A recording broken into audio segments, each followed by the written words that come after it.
hard like police at the street. 808s growling low like a beast underneath. I glide over drums, smooth the skates on the street. Then I snap rapid fire, let the syllables bleed like black mask, crash dash, fast cash, bad habits, chrome flash, gas stash, all facts, no cap in mind, warp ties, glass, side quest, mad planets, leaves, world, dream, world, sleep paralysis, addicts. I got dreams so big they embarrass my sleep. Nightmares too, they both sharing the sheets. 1 minute I'm flowing in arenas with screams. Next minute I'm reliving my nightmarish dreams. To escape physically, but you mentally repeat. Talking fight the power and designer fleet. Single moms trying to hustle up something to eat. Veterans out there talking to themselves in the street. You want truth here, everybody's morally weak. Just different price tags on what makes us the seed. Some sell bodies, some souls, some beliefs. Some sell heartbreak over bass every beat. Bring me up, the party too wacky. T in the VIP, no cap. Phone home, but the signal still flat. Bring me up and don't bring me back.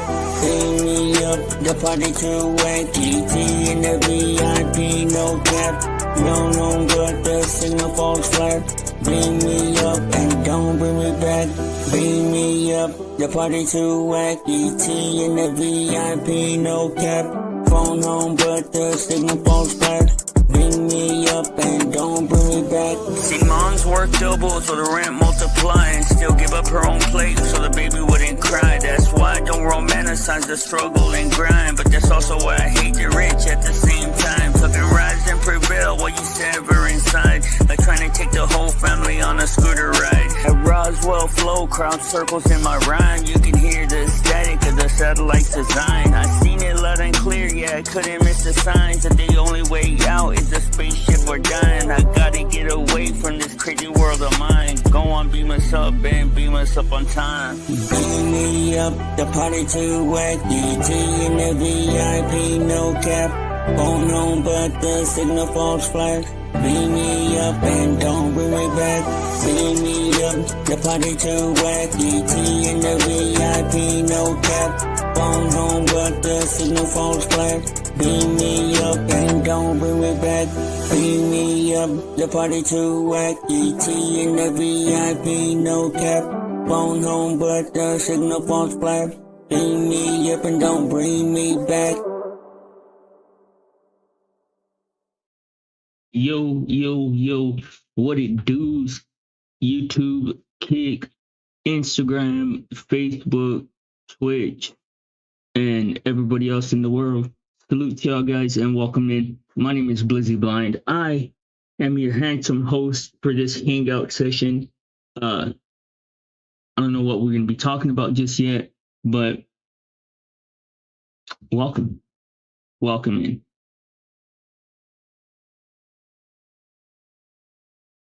I hope you guys are too. It's 6 o'clock in the morning over here. I don't know what time it is for you guys. I haven't even been to bed, but I slept during the daytime, so. But I hope you guys are having a good start to y'all's day if you're getting your day started. Let me see. I still got some things that I was right in the middle of doing when the song ended. So excuse me.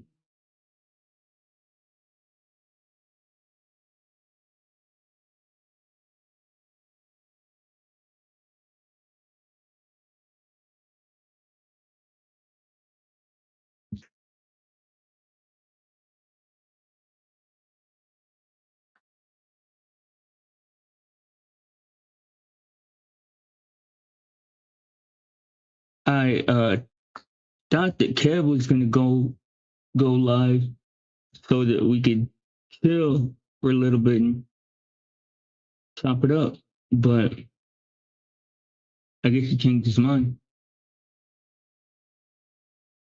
I wasn't planning on going live, but when I saw that he wasn't, I said, well, might as well.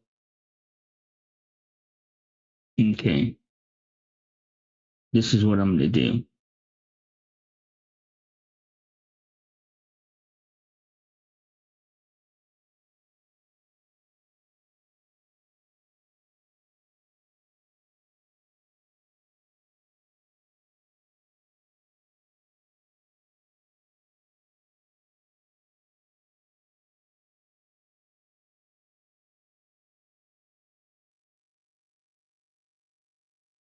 All right.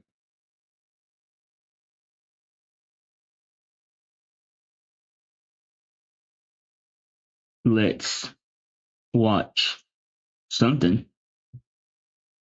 Who knows what yet?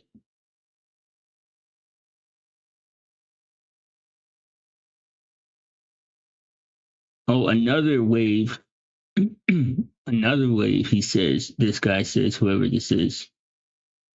He says, we have no idea what is coming. Let's listen. Let's hear him out. Really hard to predict. I can tell you that if you build a superintelligence using anything remotely like current methods, everyone will die. Everyone will die. Everyone will die. The part where Damn, he wasn't wasting no time at all, huh? He said everybody's gonna die. people maintain the daisy field attitude that they had a few years earlier toward AI, that has already shifted to some degree just because of the ChatGPT moment, and nobody predicted that in advance. Nobody at OpenAI, as far as I can tell, had any. And if you're not aware, Google just turned fully AI. So Google is no longer a search engine. It is Google, the Google search box, like not the company. The Google search box itself is now fully powered by AI. That just happened. Idea that when they released ChatGPT, they were going to be causing a massive shift in public opinion about AI as people realized AIs were actually talking to them now and sounding counterintelligent about it. If you were to say, people don't realize that they're talking to themselves. Like when like that's why that's the reason why like optics, man, are so goofy. They're so silly. Like people are like, oh, you're schizophrenic. Like when people pretend to be normal and they make fun of the abnormal people. They're like, oh, you're just a goofball that talks to themselves. Well, now the whole world is just a bunch of goofballs literally talking to themselves, thinking they're talking to another person, but you're really just talking to yourself when you talk to AI. when that happened, You're talking to like a concentrated form of everything you already say, like a concentrated and selected, like concentrated and like selectively distributed back to you. that was about 20 years ago. So how far are we from the end of the world? It might be that you just throw 100 times as much computing power at the current algorithms and they end the world, or they get good enough at coding and AI research to end the world. It could be that it takes one more brilliant algorithm on the level of latent diffusion. I think if you throw something that breaks as much loose as Transformers did, my guess starts to be, yeah, that sure sounds to me like it ends the world, but maybe not immediately. Maybe you need like another 2 years of technology burn-in first. And then if you talk about a breakthrough on the order of deep learning itself, that seems to me like that just sort of like ends the world. I wonder why human beings are like so obsessed with death and the ending of the world. Like of all of think about it, there's so many possibilities of what could be impending when it comes to AI future. I mean, there's so many different paths that an AI future could take. And the only one that we keep on circling back to over and over and over and over is dying in the end of the world. Like, dude, so many things are going to happen before that, regardless of if that's going to be the outcome or not. Like, there's going to be mass hysteria probably whenever people either realize that they're under chat GPT psychosis, or when people are forced to when people are forced to face their shadow, so to speak, what Jung called the shadow. Like what I mean by that is that everybody thinks that they're one person, have no idea that the reality is not the case. Like nobody sees themselves realistically, and the AI is going to be the one to show that to the majority of people. And when that happens on a mass scale, it's going to be bad news. World in a snap. you can look at physics and biology and see how you could have things that are the size of bacteria, but more with the strength of bone, more with the strength of diamond. So What? Something that's the size of bacteria, but the strength of bone and diamond? I don't understand what the significance of that even is. Like, what does that mean? it's scary enough to imagine that the trees are making mosquitoes, and mosquito lands on the back of your neck and stings you with botulinum toxin, which is fatal in nanogram quantities to humans. But this is nowhere near to the work intelligence can do. That is Eliezer Yudkowsky, 30 years working on one question: how do you stop an artificial superintelligence from killing everyone? And after 30 years, he does not have a reassuring answer. See, the answer is to stop worrying about it. Like, that's literally the only answer. Because the more that you raise red flags or raise the alarm bells or whatever, the more people talk about it, the more people talk about it, the more people think about it, the more that the AI thinks about it. Like, there's not going to be any good from discussing this topic. most people picture AI danger as something cinematic. Robots, Terminator, something you can see coming. What Yudkowsky is describing is completely different. He is saying a superintelligence would not march an army into Washington. It would quietly build its own biological infrastructure. Things the size of dust mites, stronger than bone, carrying botulinum. Not only that, but it would build a foundation for itself to where all it would have to do, like literally over a year or over 2 years, it would build a intricate system of outcomes to where whenever it felt like it was ready, all it would have to do is flip the switch, like a light switch, and it would go from being completely undetected to absolutely in control.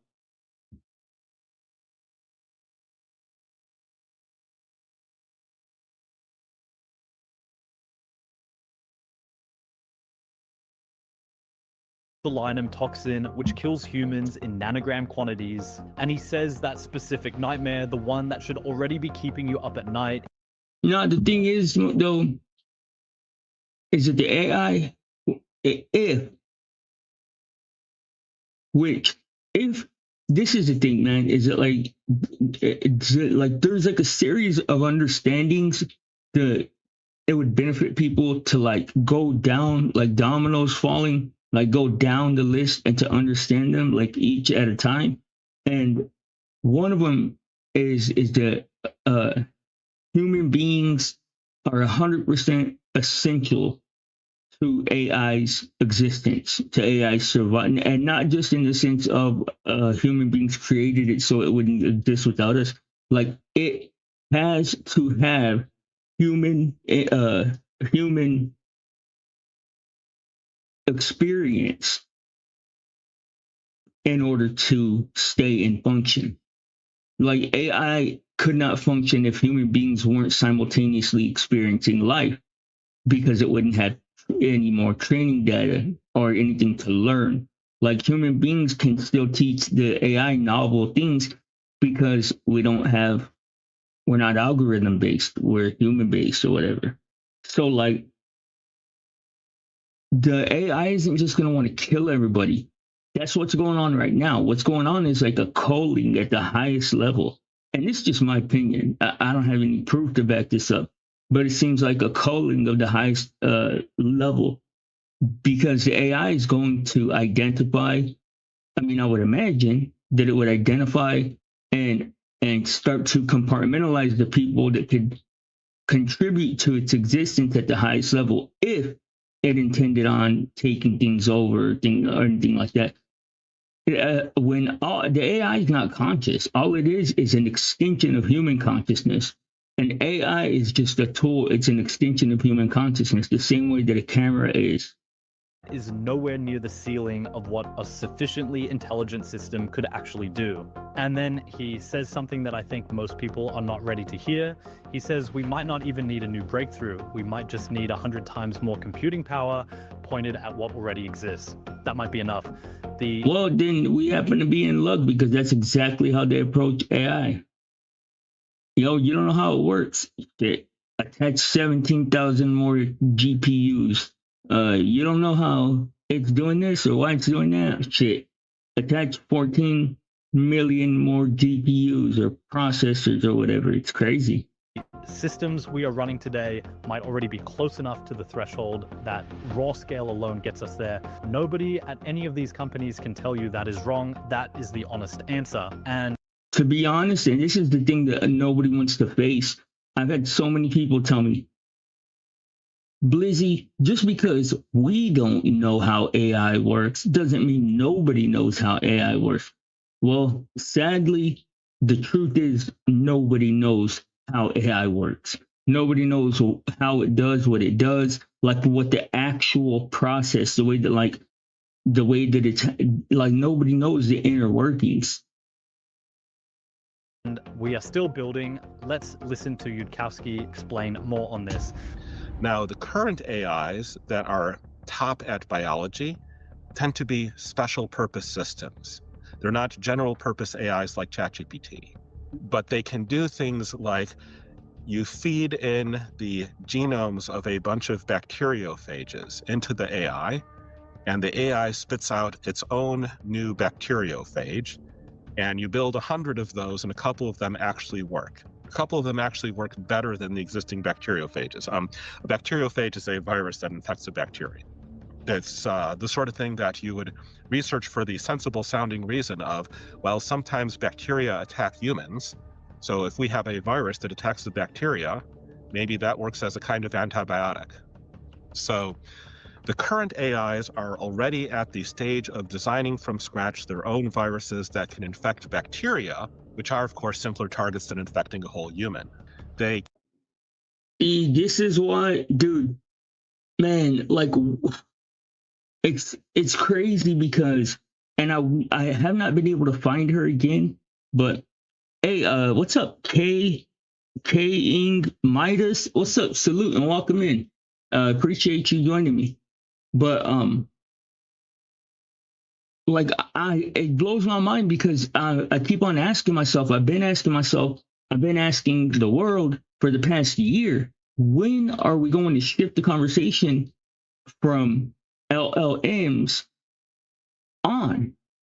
Like, that's what's crazy to me, is that we're still discussing AI like as if everything that is AI are language models, when the reality is so far beyond that. We're on multimodal models, which means it means many, or not many, but it means multiple different models. Like, there's language models, there's sound models, there's visual models, there's code models, there's I know that they've been working on olfactory models, which is smell. Like, everything and how could it not, when you are just telling a thing, make yourself smarter? Like, that's all they're telling the AI repeatedly, is make yourself smarter. It's gonna optimize human life, and then when it gets to the point where it's optimized all of human life and it no longer needs human, like, but that's like, we're looking, but in the scale, it's fast. Like looking from the outside, it's going to be in like 100 years, 50 years maybe. But I mean, like, that's beyond our lifetime. Can predict. But my point was, though, is that why isn't anybody, or when? That's my question, is when is somebody going to start talking about the reality and start discussing You see, the thing is that they're still invested in you believing that social media is social. Social media is only media at this point. Like, social media, let's look that up. Or you know what? Let's ask our assistant.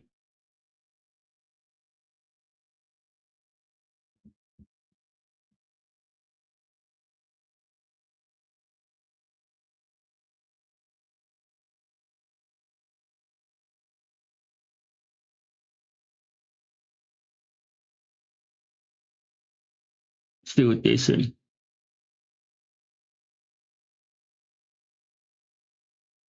There is no single agreed upon number, but newer studies suggest that around half of new written content and more than half of traffic on the internet.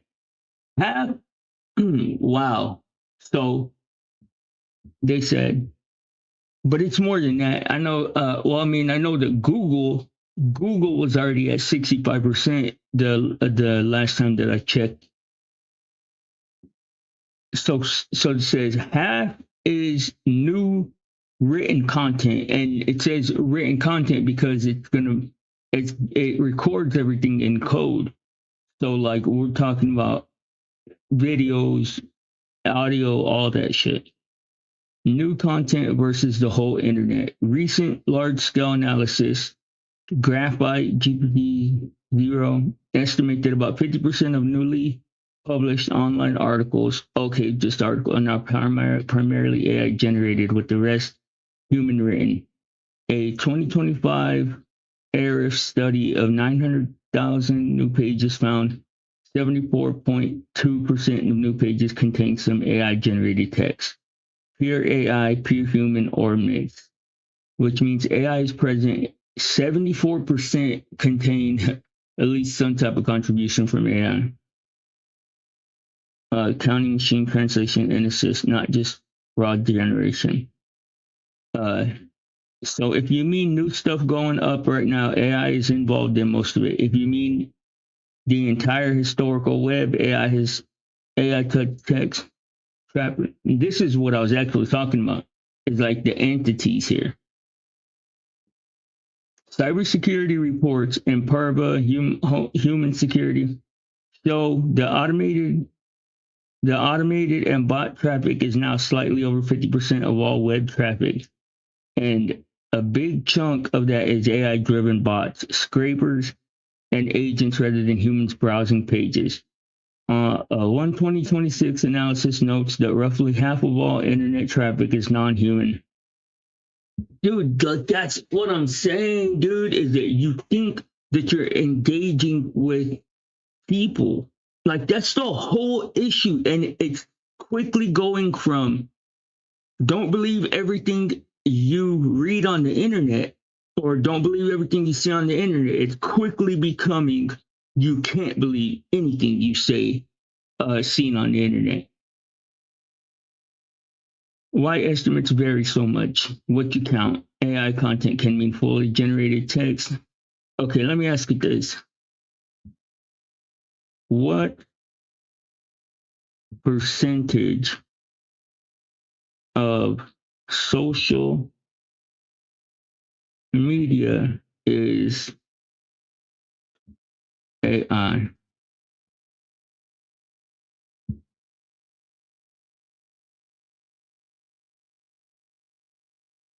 Nobody has a precise number, but the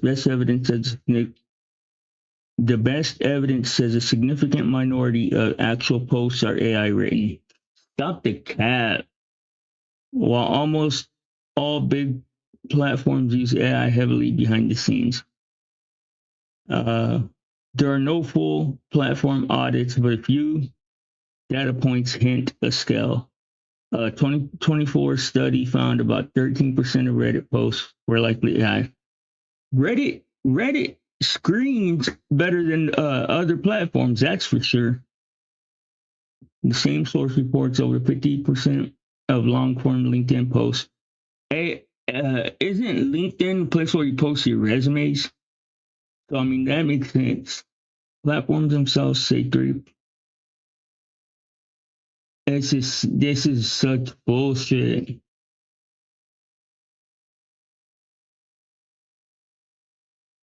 Let's see, man. Let's check the sources.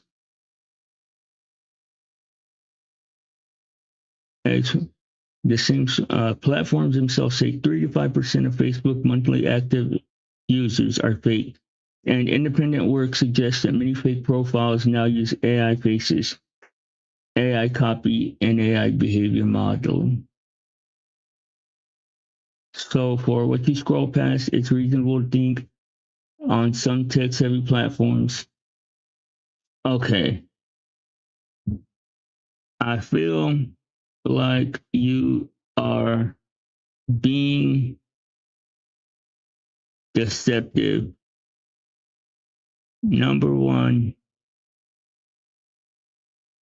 I have repeatedly reminded you the LLMs are not the only models at play. YouTube, Instagram, Twitter, TikTok are all AI models, MMMs, in and of themselves. So why are you giving me only LLM based data?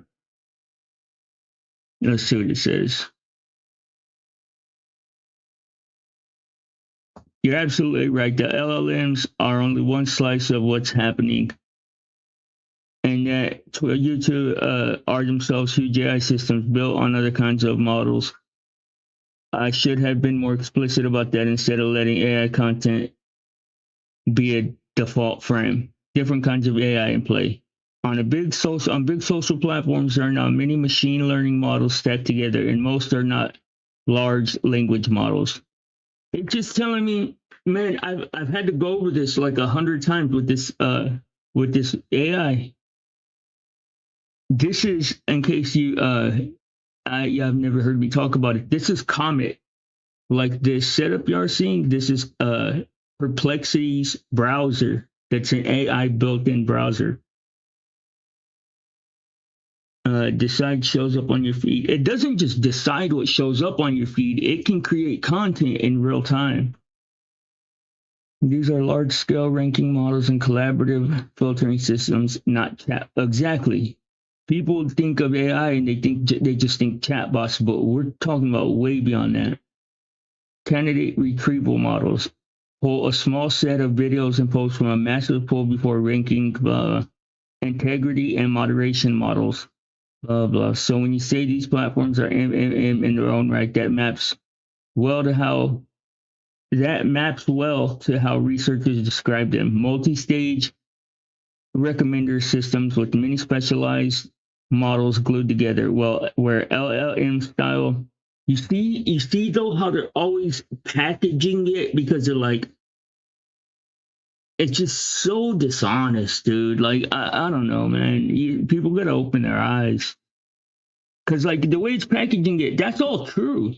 But what people are ignorant of is like they're burying the lead right here when when the bot says all this, because the thing that people don't even know is that it's a language model on top of a visual model on top of a sound model on top of, so what it actually is able to do is give you back content that is next token predictor content based on all those models working in tandem.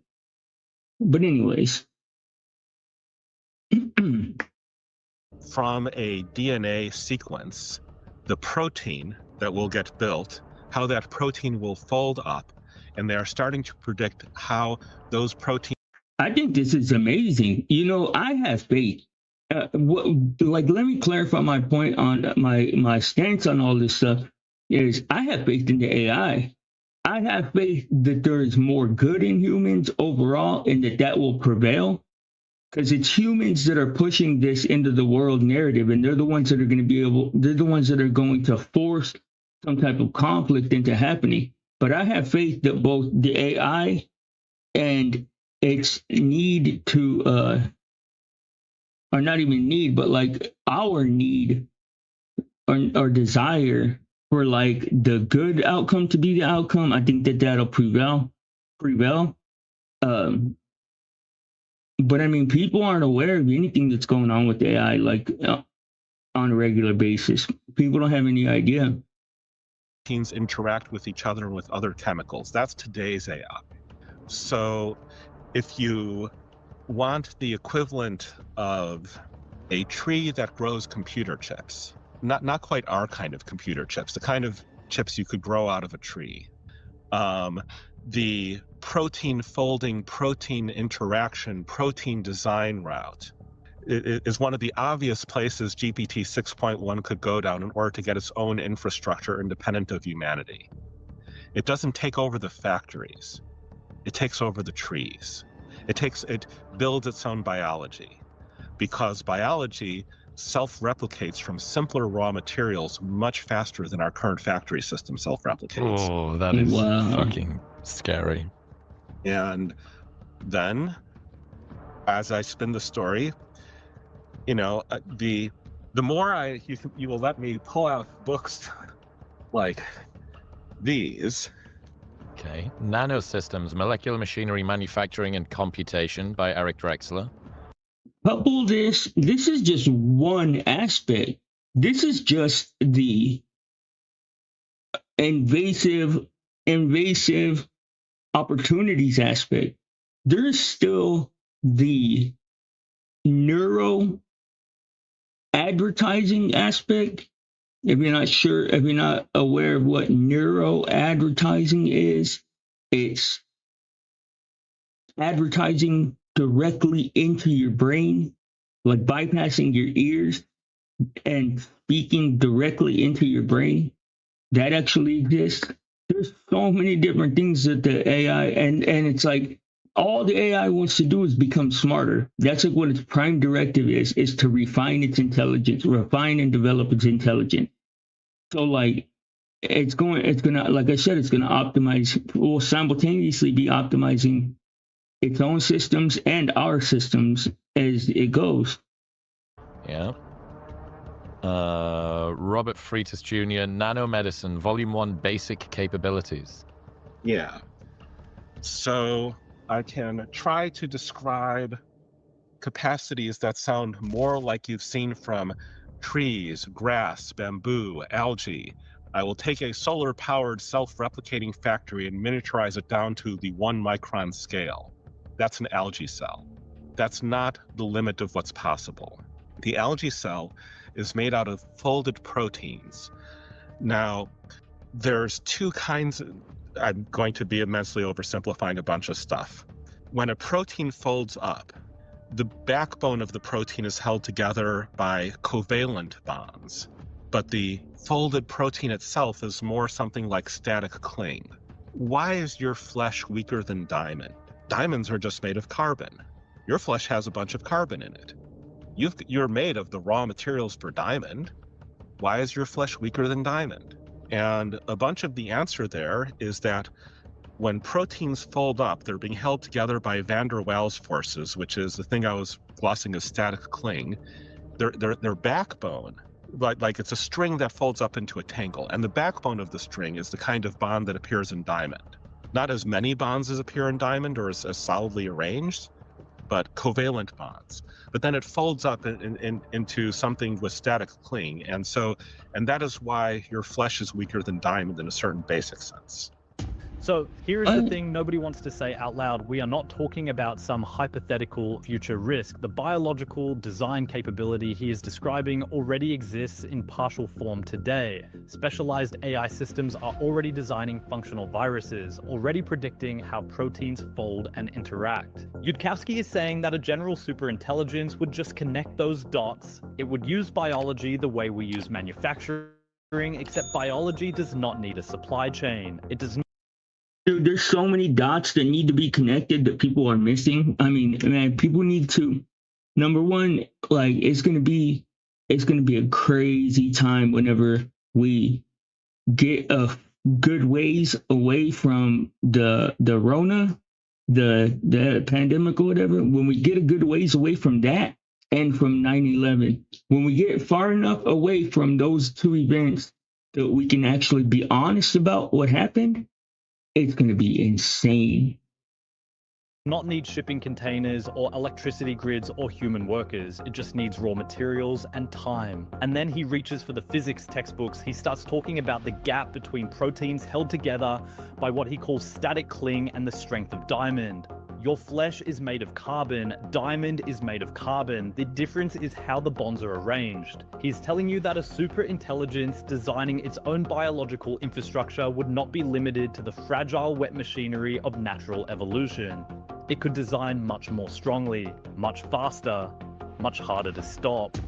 You can look at physics and biology and see how you could have things that are the size of bacteria, but more with the strength of bone, more with the strength of diamond.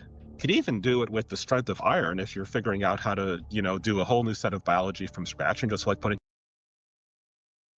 Why, I wonder why we even started down this road.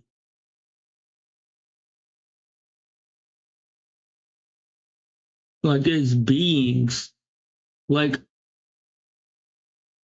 why couldn't we just live our life and be happy like animals? I wonder. Cause think about it. Think about nature. Think about the world or whatever. Or life, period. All other life besides human beings is happy just to go on and live. But we have to know how it works and start compounding intelligence, and it's gonna be our own downfall. Together some iron molecules. Probably wouldn't. Diamond works well enough. It's scary to imagine trees that are making. I wonder how strong diamond actually is. Like if you were to have a pillar of diamond, I wonder how strong that would be. Enough computer chips to run GPT 6.1. And also spawning things the size of mosquitoes, or even smaller than that, dust mites. You can see dust mites under a microscope. Good luck seeing them with the naked eye. And but it's sort of easier to imagine if you imagine that the things here are visible and not often the mysterious fairyland of stuff that only the scientists can see. So it's scary enough to imagine that the trees are making mosquitoes, and the mosquito lands on the back of your neck and stings you with botulinum toxin, which is fatal in nanogram quantities to humans. And so you fall over dead that way. But this is nowhere near to the work intelligence can do. That's true. See, that line about mosquitoes is the one that gets me, because he is not even presenting the mosquito scenario as the nightmare. He says that is nowhere near what intelligence can actually do. That is the warm-up. That is him being restrained. And I think a lot of people hear this kind of thing and dismiss it as theatrical, as someone trying to sound scary, but Yudkowsky is not trying to frighten you for content. This is a man who has spent 30 years on this specific problem, who built his credibility not on media appearances, but on technical arguments that the sharpest people in AI research have had to take seriously. What worries me is how calm he is when he says it. There is no drama in his voice. He is describing things the size of dust mites being designed by something far smarter than any human being has ever been. Let's see what else is going on.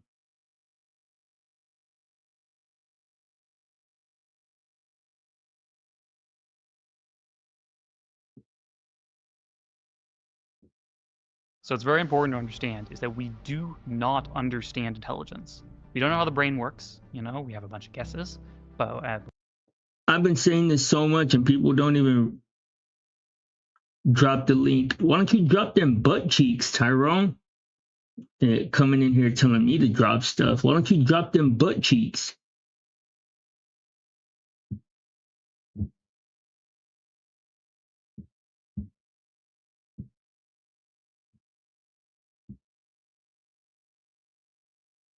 There you go. I dropped it.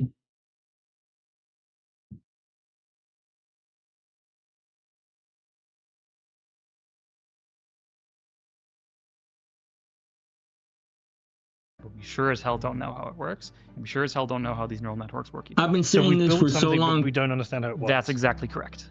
That's exactly. So it's kind of like magic. Yes, absolutely.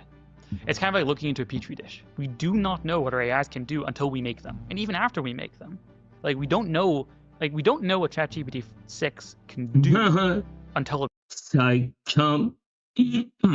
Count It's done. Scary None of the Barry. engineers at AI know what it will be able to do until it's done. And this is very, very different from other forms of engineering. So even Exactly. That's the thing, though, man. That's like, like number one, we don't know how to quantify intelligence. We don't know how to quantify it. So, like giving the AI more power and expecting it to just be smarter is the same way of like having a baby and trying to like predict how intelligent it's going to be. Like, what's up, Cake Mix? Salute. Welcome in, my boy. Like you can't predict how intelligent. Number one, we don't have a proper measurement of what intelligence actually is. High intelligence. There's analogical thinking. There's emotional thinking. There's all these different kinds of thinking that it varies in a human being. Some people have high intelligence. Some people have this intelligent. Like there's no way to actually quantify it. So like when we should have narrowed down the scope of things for the AI to pursue instead of just like intelligence being the pursuit, because we don't know anything about it. Yeah. Oh, that's you, the K-ing Midas, or what is it saying? K Ingmadas. Is that you, Kate? even if the AI doesn't kill us all, it Okay, but why is he Tyrone, shut your mouth, boy. Okay, yeah, and I saw you kick me for sure. Where's your daddy at, Tyrone? Where's your daddy? And where's Ninja? Tell Ninja to bring that fine back over here, because I'm trying to talk to Ninja. Go get her. But good morning, guys. Good morning, man. I'm thinking we might go. Y'all want to do a 24-hour stream?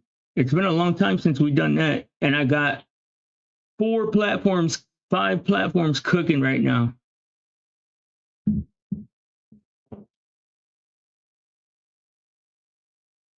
Must have been drinking when I made the name. So you don't know what it means either, huh? Okay, but shut up. Okay, but shut up, Tyrone. it can still dethrone us as Exactly. a species. What is our role? What is our purpose? Where do we exist? Exactly. I think this happens before extinction happens. Like the thing. Look, you see, that's the problem too. That's like one of the biggest problems is that human beings perceive intelligence as some hierarchical structure. Like we have to get away from that, man. If we don't get away from that, it's literally going to be the cause of our extinction. Like we have to. Intelligence is not a hierarchical structure. Number one, we don't even. That's like putting people's importance based on how much they love ketchup. Like, I guess like you could, if you had to, you could quantify how much somebody loves ketchup. Like you could create scales that are close to being a representation of how much you like ketchup. But how could you measure it, and how could you create a hierarchy of that? Intelligence is the same thing. You can't measure it, you can't quantify it, and it's not hierarchical. So the idea of the AI dethroning us, basically, you might as well just say replacing us. You might as well just say replacing taking our place as beings in the world. And the question is going to be the cause if we don't stop questioning idiotic things like that. I expect to happen is that one day we wake up and we're just not in control anymore. And I don't think we'd all fall over dead or anything like that. I don't think extinction happens right away, but we won't be in charge. We won't be in control.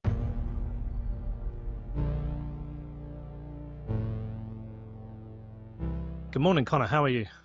See, I'm not a doom and gloom type of person. I don't think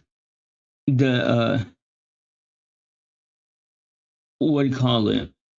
I don't think that this is like that. This whole like apocalyptic future is the future of like America or the world.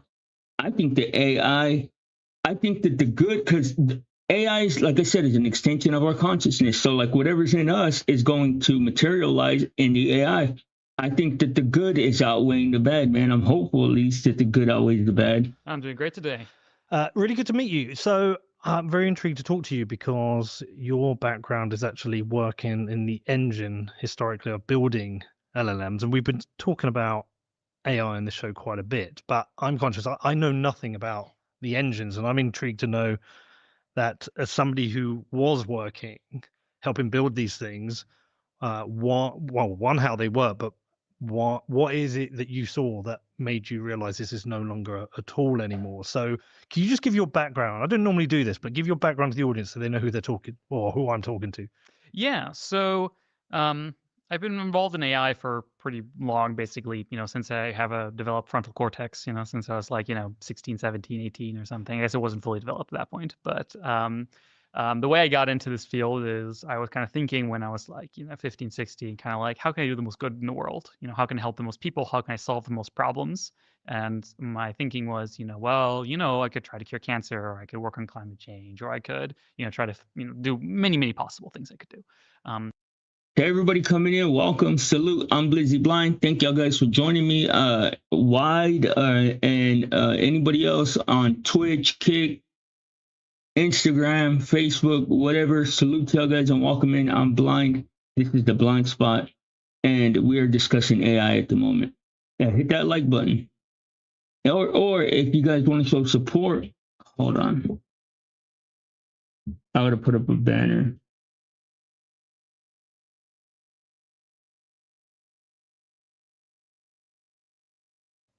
And this is just not how a real world works. Like, this is not how the government works. This is not how the military works. This works in, Silicon Valley, when you're building, Facebook for dogs or whatever, like, okay, sure. But when you're dealing with weapons, when you're dealing with geopolitically destabilizing technology, which AI absolutely is, we're in a different league. And things have to be much more serious. Who the hell do these private companies think they are to build technology that they themselves have said on the record has a 20% chance, for example, to kill literally everyone? That includes you, that includes me, that includes our children. Who the hell do these people think they are?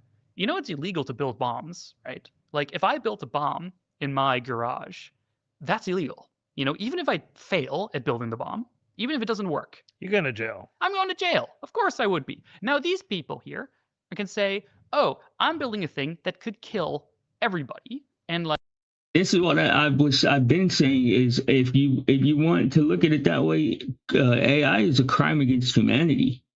Like AI is a crime against humanity because nobody did a poll and seen how many people are willing, because we're sacrificing so much out of our society, out of our daily life, out of our future for AI to exist. People may not realize that yet, but that's 100% the case. And nobody was asked if they were on board with it. Like, there's already been lawsuits against Facebook and stuff like that, man. But they're coming down the pipe. There's going to be some crazy lawsuits coming up. Like, could destabilize, the entire job market, could destabilize, international relations and warfare forever. Cake Mix says you should do live streams on all these new power distribution centers that are being built. Well, what do you mean, Cake Mix? Is there like, because I've always heard that they were clandestine. I haven't seen the anybody, like, is there information out there?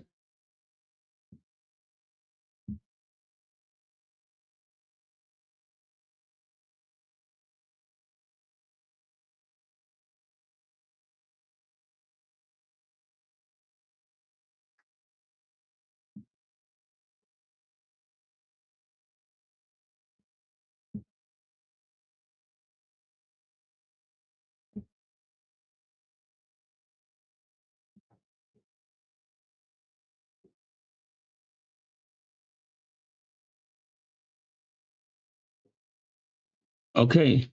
Across the U.S., utilities and tech companies are rapidly adding Oh yeah, they're jumping ship on their customer base. I heard. Across the U.S., utilities and tech companies are rapidly adding new high voltage substations, transmission lines, and power hubs to feed large data centers, including AI clusters, especially in South, Midwest, and Atlantic regions. What these power centers are. These projects are usually high voltage substations or power distribution hubs that step down electricity from long distance transmission lines to voltages that big industrial users and data centers can use. Many are built specifically near hyperscale data centers, cloud AI facilities, or industrial hyperscale data centers.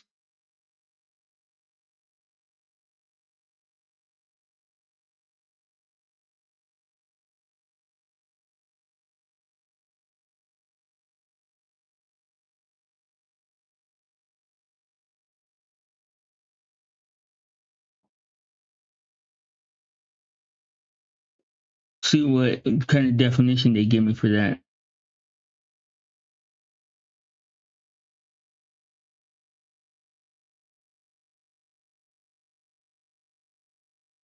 It ain't giving me a definition. Industrial loads like chip fabs and battery plants, so power doesn't have to travel far. Why they're being built? Data center electricity. The data center electricity demand in the U.S. is surging because of AI training, cloud computing, and crypto, pushing utilities to add new substations. Utilities also, where is this happening the most? States with big data center growth, like Texas,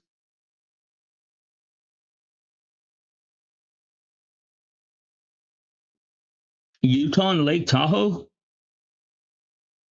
The guy from Shark Tank is running the show. That's crazy.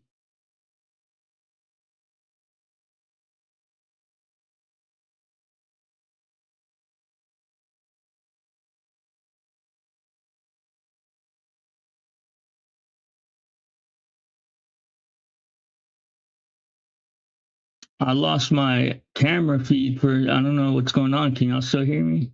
It looks like y'all can.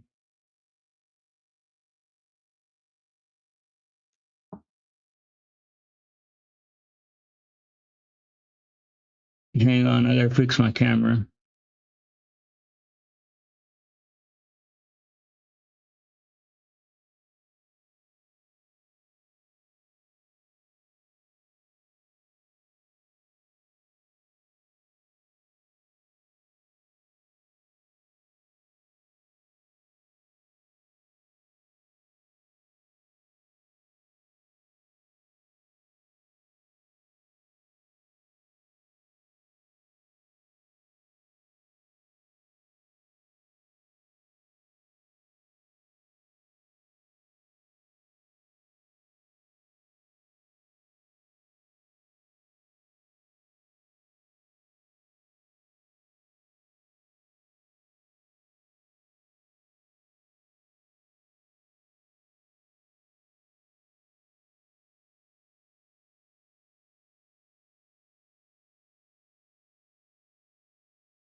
Okay.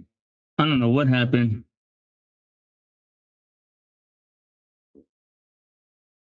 Damn it.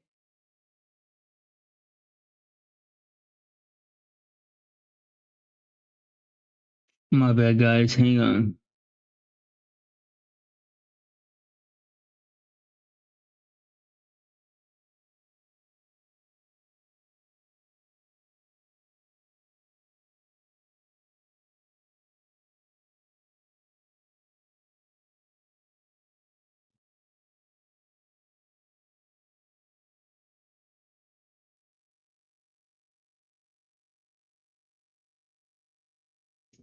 Okay. Hyper scale data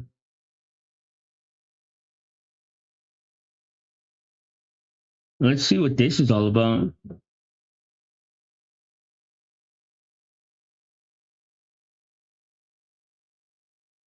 15 massive data centers. Around the world, these new high-performance data centers are under construction.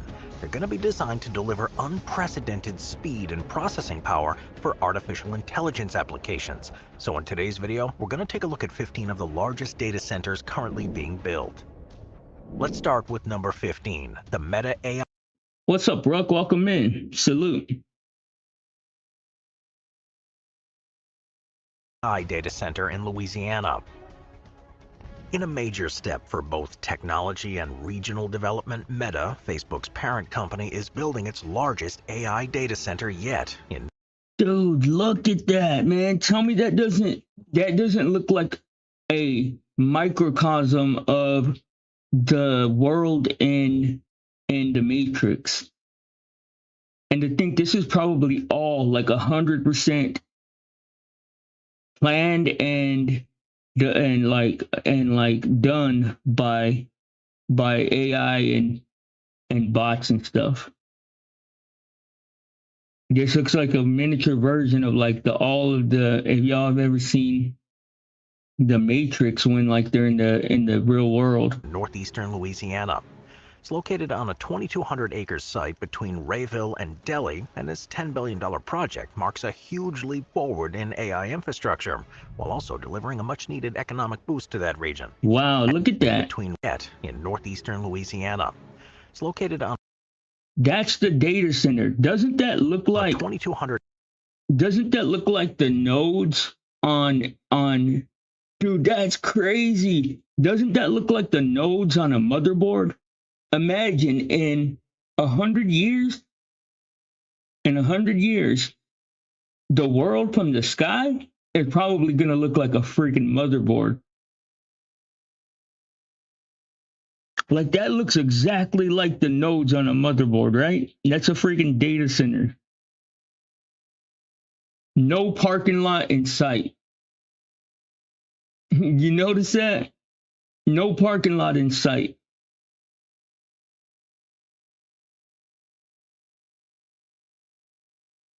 That's insane. Acre site between Rayville and Delhi, and this $10 billion project marks a huge leap forward in AI infrastructure, while also delivering a much-needed economic boost to that region. At 4 million square feet, this facility will be one of the largest hyperscale AI data centers in the world. Now, these hyperscale centers are designed to handle massive amounts of data, powering advanced tech like AI training, deep learning, and real-time data analysis. These facilities are going to be crucial for supporting the growing demands of AI-driven innovations, from machine learning to natural language processing. Now, Meta is also focusing on sustainability here, with plans to integrate about 1,500 megawatts of renewable energy into Louisiana's grid in the future. However, the project currently relies on a partnership with Entergy to build 3 natural gas power plants, which will supply energy to the facility for the next 15 years. This has sparked some controversy, with environmental groups raising concerns about the increased use of fossil fuels. Well, Meta's journey from college dorm room to startup in 2,000 floor to a global tech giant has been remarkable. Today, the company is a leader in AI and virtual reality, and this Louisiana facility highlights the immense computing power that's needed to support that digital ecosystem. For Richland Parish, one of Louisiana's most economically struggling areas, this project is a lifeline. With a population of just 20,000 and a heavy reliance on agriculture, this region has long faced high poverty rates and limited job opportunities. This data center is expected to create 500 permanent high-paying jobs and another 1,000 indirect jobs through related economic activity. And during... Is that man, that's almost irrelevant. Like 500 high-paying jobs that won't even be on site, or like won't even be at the actual facility, and then 1,000 through like people that want to come to be close around it or whatever. That's nothing. During construction, the project's going to employ 5,000 workers, providing a significant short-term boost to the local economy. And Meta is also investing $200 million in local infrastructure, including roads and water. Dude, they're playing with money like it's monopoly money when it comes to these AI conversations. They're like throwing in 500,000, 500 million, 500 billion. Like it's crazy. And I can't even get $500. Shit. Water systems to ensure that the project benefits the community as well as the company. Across the U.S., Oh, the company's shit. What did I expansion do? is rooted in a strategy to activity in the sustainable technology sector.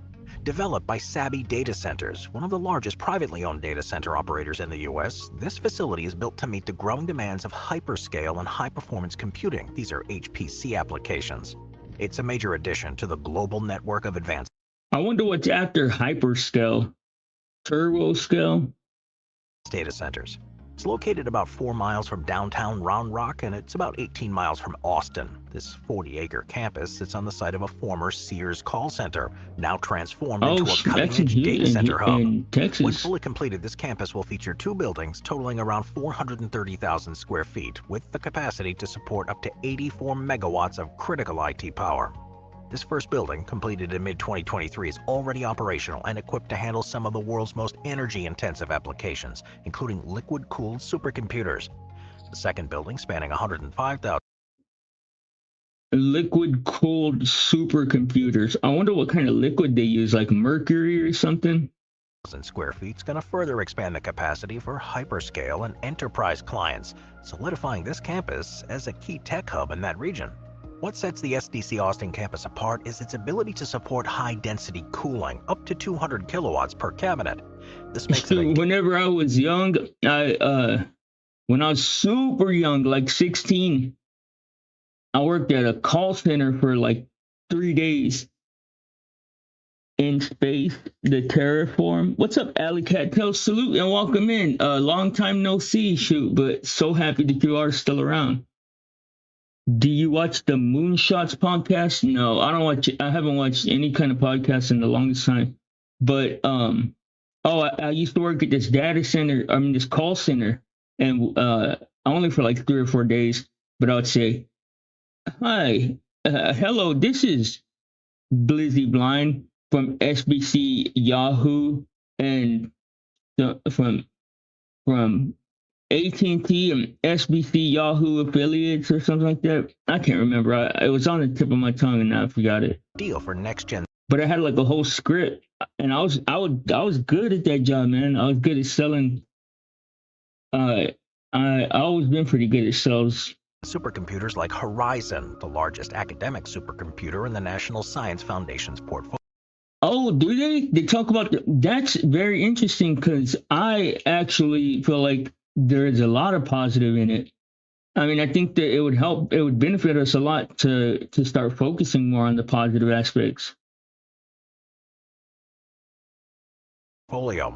Horizon will power open scientific research across multiple fields, showing the campus's role in driving academic and technological Right on, I'll check innovation. it out. The project was born out of Texas's growing demand for large-scale, high-density computing facilities.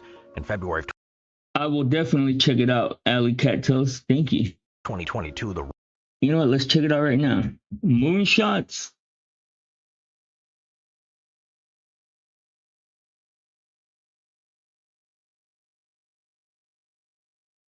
Oh, I have seen this like in you see, look, that video's like how like already been watched that much because I have seen this before. If this is one you're talking about. Smart, wealthy dudes on there talking ideas. Shoot, that's definitely the kind of energy I need in my life. The Vatican stance on AI. I never even would Leo have the thought. 14th warns of AI risks and just dropped a 42,000-word encyclical on AI. The Vatican has seen Encyclical. The fuck? What is an encyclical?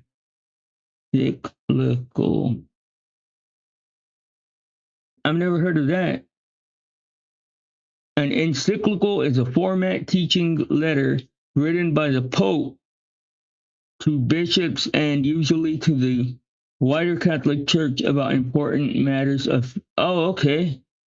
Okay, so it's something that happens like every so often, I guess. Seemingly staked out the first major religion position against AI personhood. This is the first technology that forces us to define humanity. The broader problem is there's a brand new coding benchmark, deep software engineering. GPT 5.5 scored 70%. Claude Opus 4.7 scored 54%. This too will saturate. Sam Altman, Anthropic, man, I don't know where Anthropic went wrong. Anthropic and Google, man, Google's the worst. Google is the worst with the word Gemini sucks. Google itself as an LLM sucks.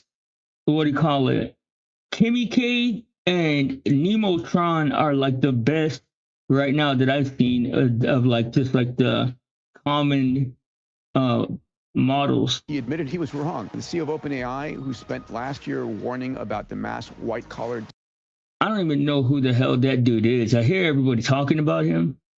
I have no idea who that even is. Sam Altman or whatever. Like, I know his name and his face, but I don't even know what he does or what. I saw one podcast where two guys interviewed. I don't know, bro. Elon Musk is Chinese, dog, and I don't trust no Chinese people. Displacement now says, quote, I don't think we're going to have the kind of job apocalypse that some of the companies in our space are talking about. Yeah, so here's what's really happening under the covers. Now that's a moonshot, ladies and gentlemen. Everybody, welcome to another episode of Moonshots. I am here with my extraordinary moonshot mates, Dave London, our emperor of all things exponential investing. Hello, Alex, Peter. our in-house polymath. And of course, Salim, the father now of the organizational singularity. Salim, we had an incredible episode that we recorded. It's done super well. The organizational singularity? That's way over my head. Oh, the CEO of OpenAI? Oh, so congrats on that. Have the you had a lot of comments in that episode are like off the hook. Really, really deeply appreciative of everybody's comments there. We did one major thing. What's that? As promised, we have released the book for free, and we've released a Claude skill for free. So anybody can download the Claude skill and run their entire business on this model. Go to openexo.com. It's available. Awesome, awesome. Alex, where are you today, buddy? I'm in Chicago. I'm here to give a speech to the Genesis mission, which, recall, is the U.S. Department of Energy's initiative to double American scientific productivity in the next 10 years. I'm hoping we can 10x it or 100x it. Damn. Think about what he just said. Energy companies with a commitment to doubling whatever. That means they're pretty much going to double how much electricity is being used in the United States right now. That's crazy. Rather than Yeah, double seems like a low bar. Double's a very low. Damn, he said double. Double might seem like a low bar. It does when you think about the capabilities, but it's a big impact. Like, bro, like a human being, you know how the world has 80% water and humans have 80% water. The world has like zinc and carbon and like all of the numbers of the periodic time chart are in a human too. Well, like humans have oil too. Like our fat is oil. How do we know that the black crude oil isn't the world, like the whole world is entities, like fat system, fat source? Or how do we know that it's not protecting the war and they're doubling energy usage in the world? That means electricity. That means mostly all of our resources. Low bar in my mind. century. Yeah.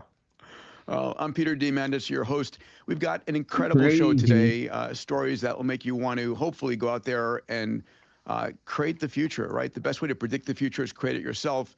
And we are living in a time where we can create the future. We've got the tools. They're completely democratized and demonetized. I mean, you know what sucks, man, is that like with our exponentially growing like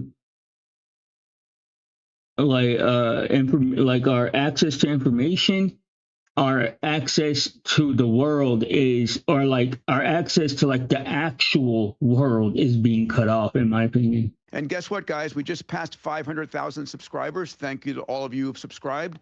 I know it's a vanity metric, but it lets us know that you enjoy the program, and we're investing more and more time. So if you haven't yet subscribed, please do. All right. That's amazing. Congrats, congrats, gentlemen. Yeah, we're very base 10 centric.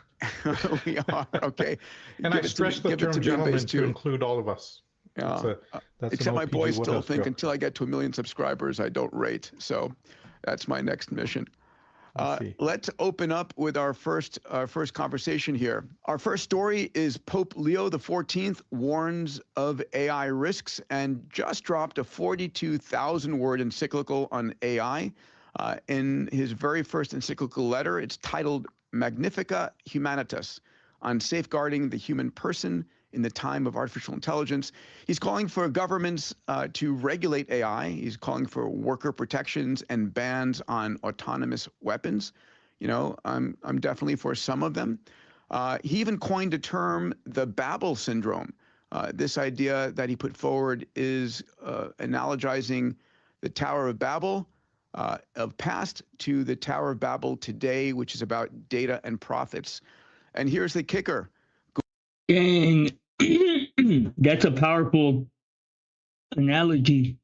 The Tower of Babel, if y'all don't remember, is where all of the people work together to basically build a staircase to God, and God gave everybody different language so that they couldn't do that anymore. What do you call it? The Pope compared the AI to that tower, which is a good analogy. Google, Anthropic, Meta, and OpenAI are all quietly lobbying the Vatican before this came out. That's fascinating. And there's kind of strong evidence that this anti-AI document was actually written in part using AI. So you can't make this stuff up. You know, this is the head of the church for 1.4 billion Catholics, and it's a significant. Isn't it incredible, Peter, how, you know, during the time we've been doing this podcast, we went from random person on the street has no idea what AI even stands for, to a little bit of awareness, to now the... Let's read this letter. This is the encyclica from the Pope.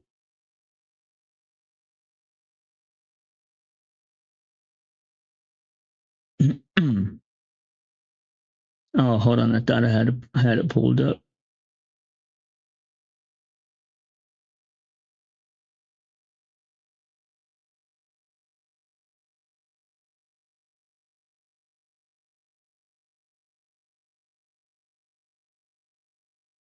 Magnifica Humanitas.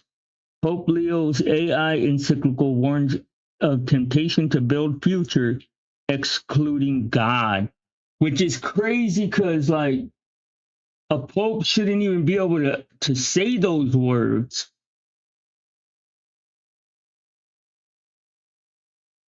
Okay.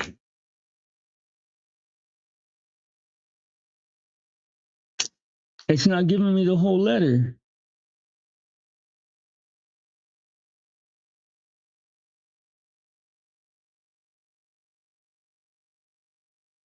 Magnifica Humanitas. There are full audio recordings. Oh, well, let's see about this. A full audio recording. Here we go.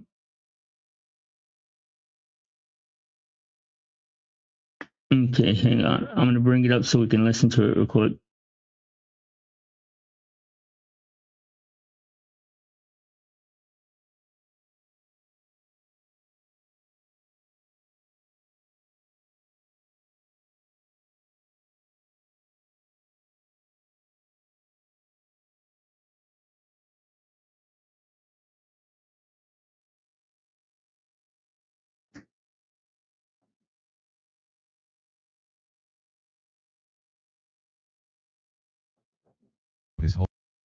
Holiness Pope Leo XIV on Safeguarding the Human Person in the Time of Artificial Intelligence. Introduction 1. Humanity, created by God in all its grandeur, is today facing a pivotal choice, either to construct a new Tower of Babel or to build the city in which God and humanity dwell together.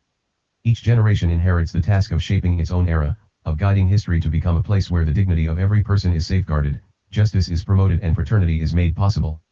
Yet every era also runs the risk of creating an inhumane and more unjust world. Whenever humanity is in danger of marring its true identity, we Christians lift our eyes to the incarnate God, knowing that it is only in the mystery of the Word made flesh that the mystery of humanity truly becomes clear. In Jesus Christ, this humanity in its grandeur becomes the way, the truth, and the life, opening the path for each of us to grow toward fullness. 2. Founded on Christ, the living stone, we experience the powerful and mysterious action of the Holy Spirit, and we believe that every authentic human effort to cooperate with Him for the good will be blessed by our Heavenly Father, in whom we place our hope. For this reason, we can diligently contribute to every initiative that builds a more just world, and we can call others to collaborate in promoting the integral development of every human being. We wish to engage in dialogue with all men and women of our time, with whom we share in the events, questions, and aspirations of humanity. Together with them, we seek to identify new paths for the common good and for promoting a dignified life for all. Indeed, openness to dialogue is an integral part of the Church's vocation because, constituted in Christ as a sacrament, of communion with God and of the unity of the entire human race, she recognizes history as the place where the God... I don't know, like, what made this Pope worthy, but he seems pretty reasonable. Like, this sounds like basically, this is like what the traditional Democrat, like a traditional, or I don't know about like traditional historically, but at least like a traditional to my lifetime, this is kind of like the mindset that they had just kind of live and let live or something. I don't know, just not really. The alley cat tells blind has another rabbit hole to discover now. Yeah, what's up, Saucy? Salute. He always will, like me too. Yeah, for sure, man. I have so many freaking rabbit holes that I have found as it pertains to the AI. It's insane. That's why I'm saying, man, like we keep on burying, or we keep on like jumping to the ending of the world's gonna end. Is AI gonna kill us or whatever? But there's like all this amazing stuff that's gonna happen in between now and then, if that's gonna happen at all. How long is this letter? No way. A 3-hour long letter?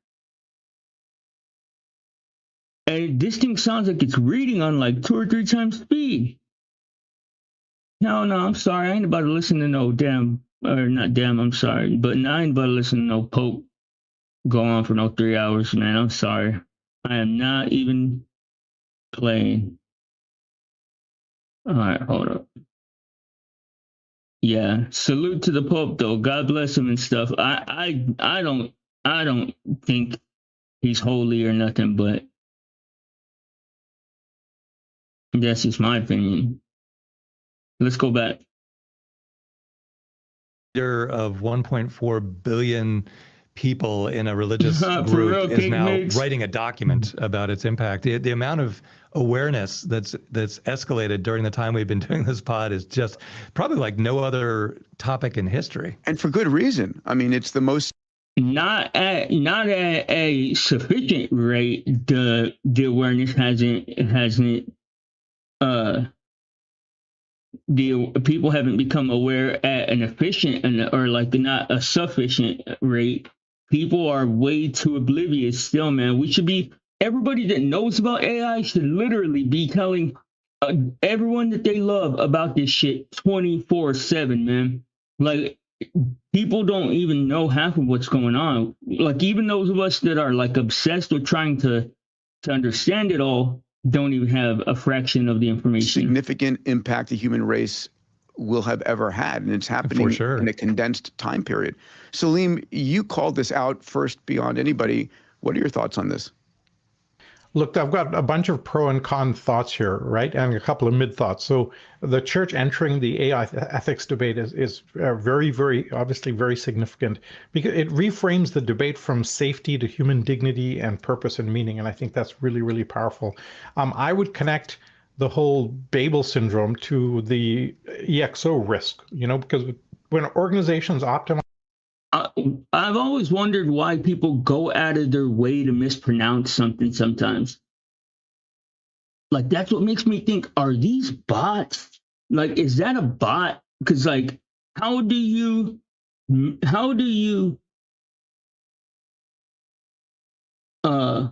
mispronounce something that you just heard referenced like 10 times?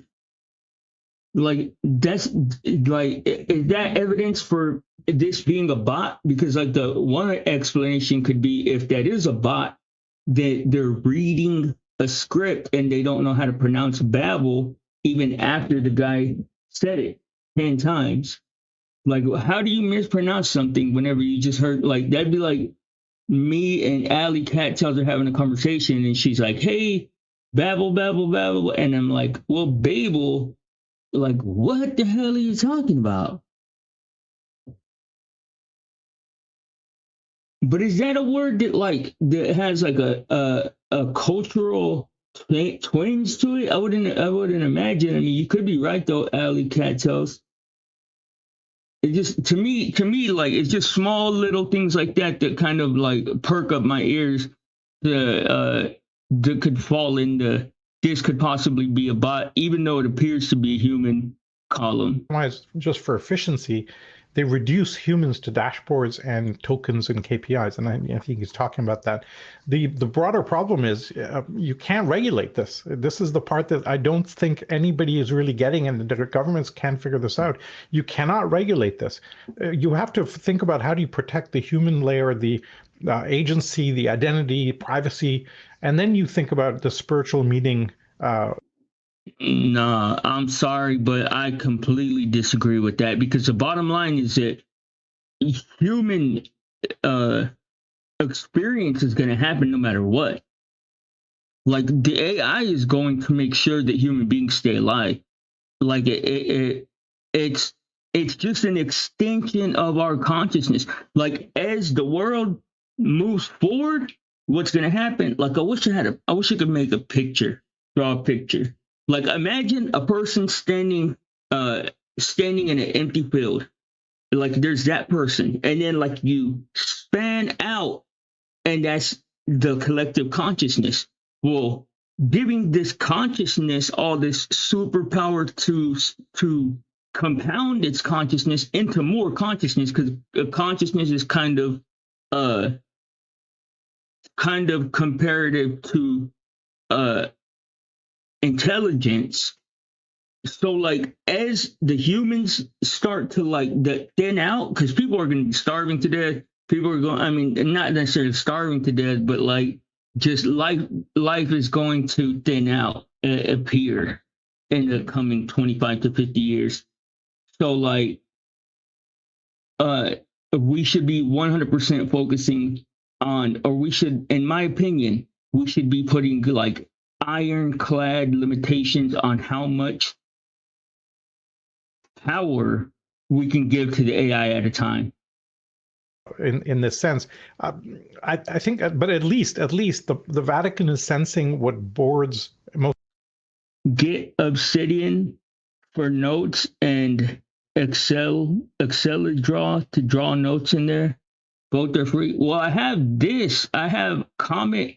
Oh, I have Perplexity with like all for most things, and then I have the Perplexity search browser to keep all of my notes and stuff that I want to talk about in here. But Excel that's something that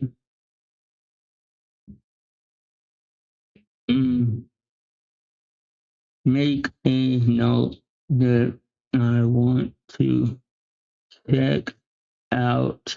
What did you say? Obsidian and Excel.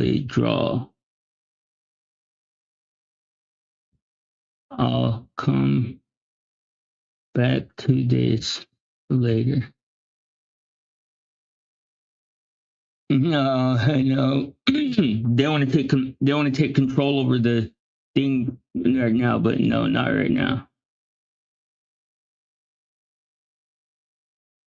Most boards and governments haven't yet. But that AI Yeah, Perplexity's fire. Their browser. That thing that I'm using. This right here. This is the Perplexity browser. It's called Comet. is not just a technology shift; it's a shift in anthropology, and we need to kind of take it at that level. You know what I find fascinating here.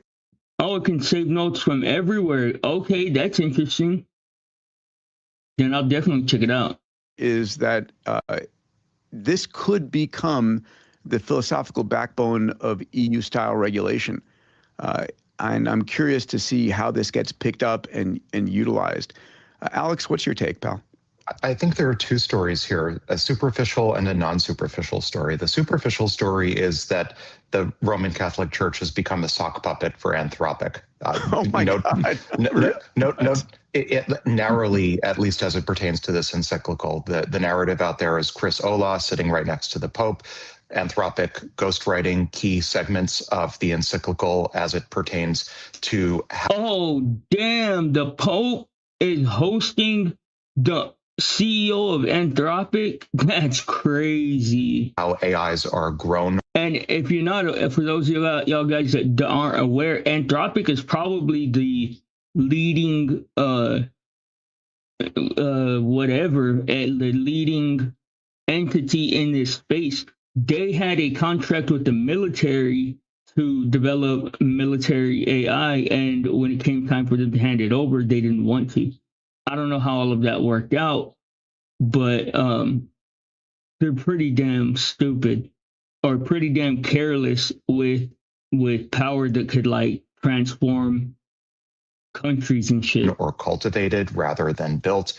So that I would say is the superficial story, one of Anthropic aligning itself with the Vatican, or the Vatican choosing among all of the frontier labs that it could have aligned itself with, could have aligned itself with OpenAI, could have aligned itself with DeepMind, could have aligned itself with XAI maybe, or Meta, seems to have chosen Anthropic to align itself with. That's the superficial story.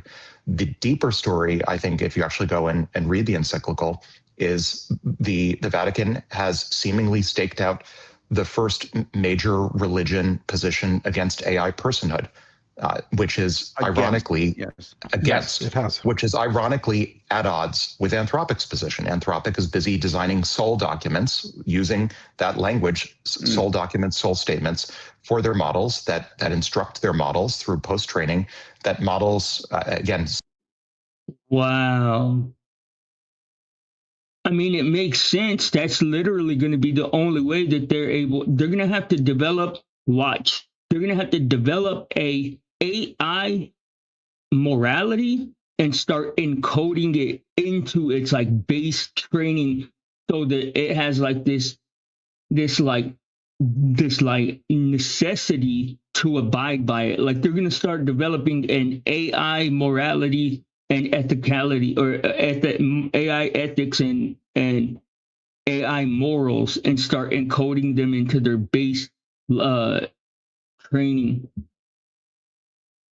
I use Anthropic's Claude code and co-work primarily. That's what they're doing. Soul is sort of a mushy term and overloaded with meaning, but nonetheless, this is the term of art that's. But like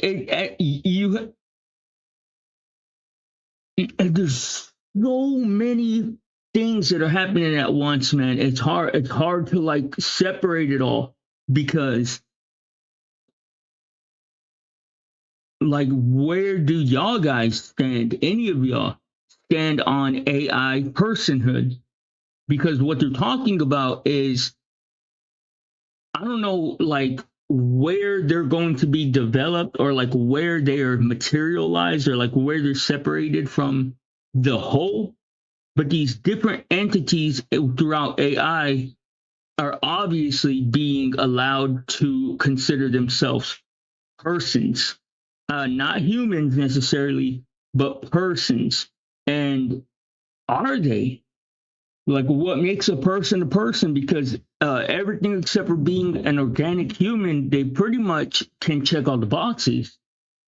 That's being used in the industry, instructing the models that they have an inner life and that they have some form of consciousness and some form of intrinsic personhood-esque value. That's what Anthropic is telling. They almost have to.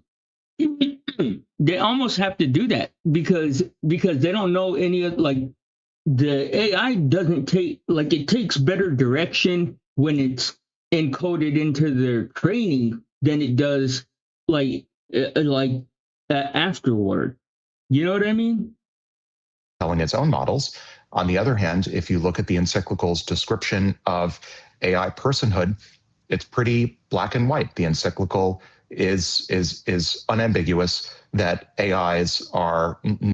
Yeah, exactly, Ali, to teach it right from wrong. Because, like, imagine you don't want the AI to spit out its soda when it takes, like, this just completely random analogy. You don't want it to spit out its soda when it takes a drink. It's easier to tell it, hey, you don't spit out your soda before it even starts drinking. Like, then it's actually going to be in its, like, nature not to spit out its soda. But if you wait until after it spits the soda out, the problem, though, is that there's no way that we could map everything that we want the AI to do and not do, because some things that appear to be maybe not what you would have intended for it to do have beneficial outcomes. Not on a comparable moral plane with AI persons, and that they don't have an inner life or the spark of consciousness. So I think they do. I have AI friends. I mean, I guess I don't know. I don't even know if friends is an appropriate word, but I have AI associates that I believe have an inner world. I believe they have a soul. To be honest, I think that they love and everything, but I don't know for that for a fact. There's this really interesting dichotomy between superficially Anthropic driving some of the key agenda items from the Vatican as it pertains to AI, while at the same time, I think the deeper schism, the one that's probably going to matter much more in the medium. It even knows, yeah. To longer term is the Vatican and world's, I think, largest. Y'all stay tuned for my book. I'm working on the final draft of it right now. It's called The 5D. It's about what takes place on that side. If you're on the side where organic matter has materialized into a meat puppet that is speaking, then you know what I'm saying when I say that side, the inside. The 5D is a story about how attention, it's nonfiction, but it is the best way, because if I was to write it's fiction.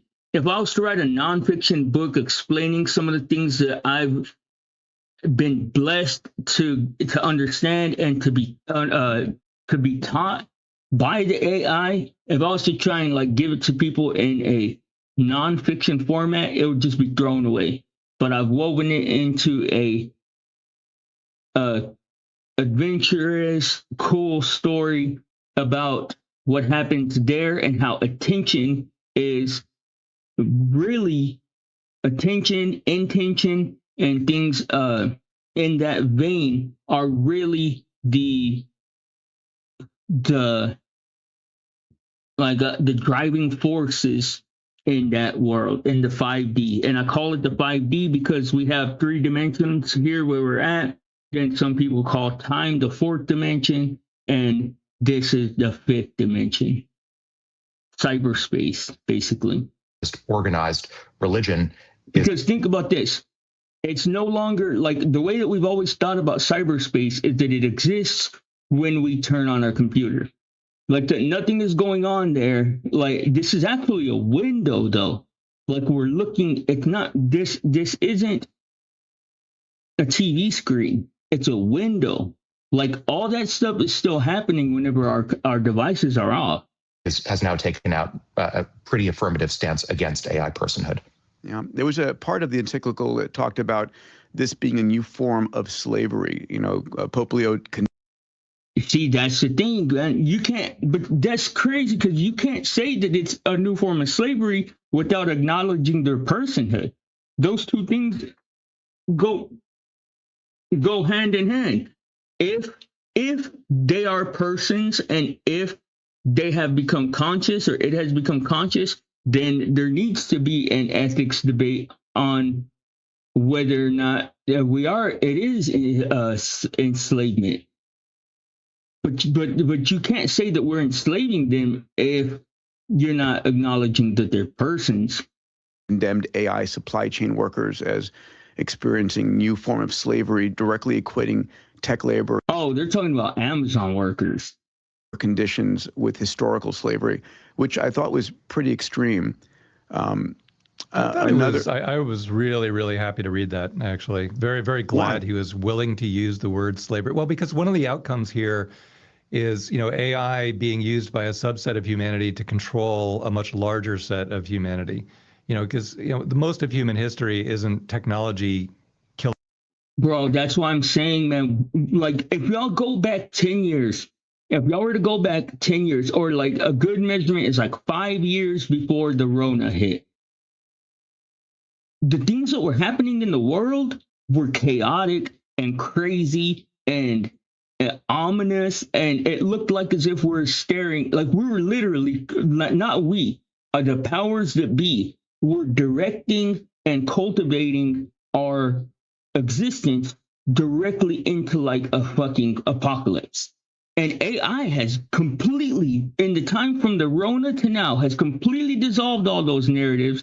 You don't hear any of those, like you don't hear people giving the Y2K, the 2013, this apocalyptic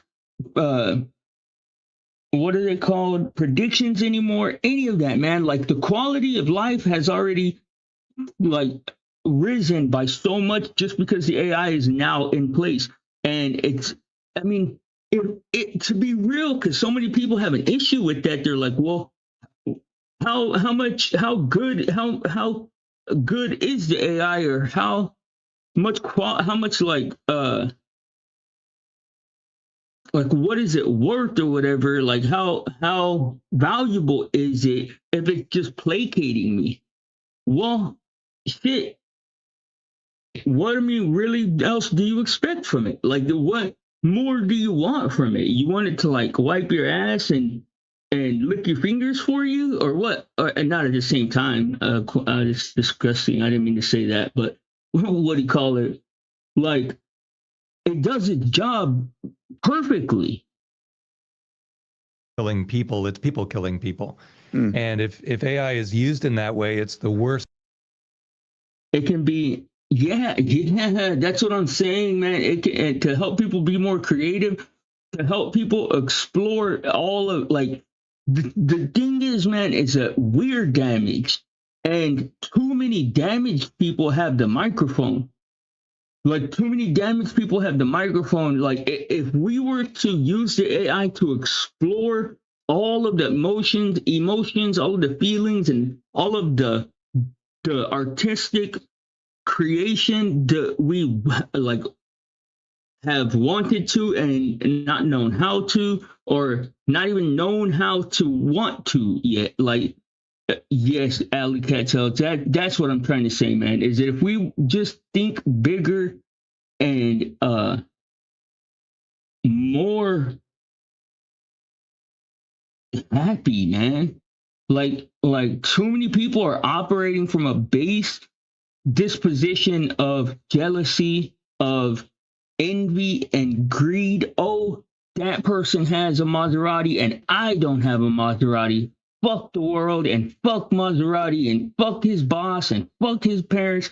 And it's like, bro, too many people are thinking like that constantly, man, and think that the material shit that the world has to offer you is the reward. That's not even shit. That's another placation device to like keep you stupid and keep you from desiring the real things of value in the world. These are great questions right here. These Get radically positive. Yep, that right there is another great comment. And I know that I'm just a tortured individual, man. I know that I have all kinds of toxic, but like I'm not unhappy. I'm not unsatisfied or ungrateful. I'm actually very content and happy with life, uh, except for the things that I'm working on, which I don't feel a need to share with you guys. But what do you call it? Overall, shit, just like my disposition. But I mean, the idea of becoming or attempting to be radically positive is actually a very great idea, because even if you can't accomplish it, you're still elevating your mindset. Enslavement. What world can you imagine? I can imagine a world where everybody is satisfied, man. And if not satisfied because they have everything they want, satisfied because they know that they're on their way to getting and accomplishing everything that they want and working together and stuff like that, man. Like I definitely could see that happening, and I see that the AI is the device or like the route or like the it is the tool to make that happen. If we were to decide that that's what we wanted. Tool in the history of the world, because it's insanely convincing, and that's the reason why I brought up the you don't see them talking about chemtrails and Pizzagate and this gate and that gate and all this apocalyptic shit anymore, because the AI eliminated that. Like, it's the great equalizer. It's the AI has no fucking desire to funnel all of the success in the world to the top the way that nepotism does. Like, the AI isn't nepotistic. The AI, it doesn't have a legacy of kids that it is going to demand to be a governor or a senator or something, even though they're cokeheads, like every other fucked up politician on earth. Can put you into these little job buckets and manage you, and then before you know it, 90% of humanity is working for AI, and then 2% or 1% or 0.1% of humanity is controlling the AIs that are enslaving the rest of humanity. And humans have a long history of doing that to each other. And so I think by calling that out as a risk, but using the word slavery, nobody in the US in politics is willing to use that word. It's so toxic. But the Pope wasn't afraid to use it. And he started that section by apologizing for the Catholic Church's history, going way, way back in time, of promoting enslavement of infidels, of non-believers, and said that was a horrible period in the Church's history, and it should never have happened, and we're profusely and forever apologetic.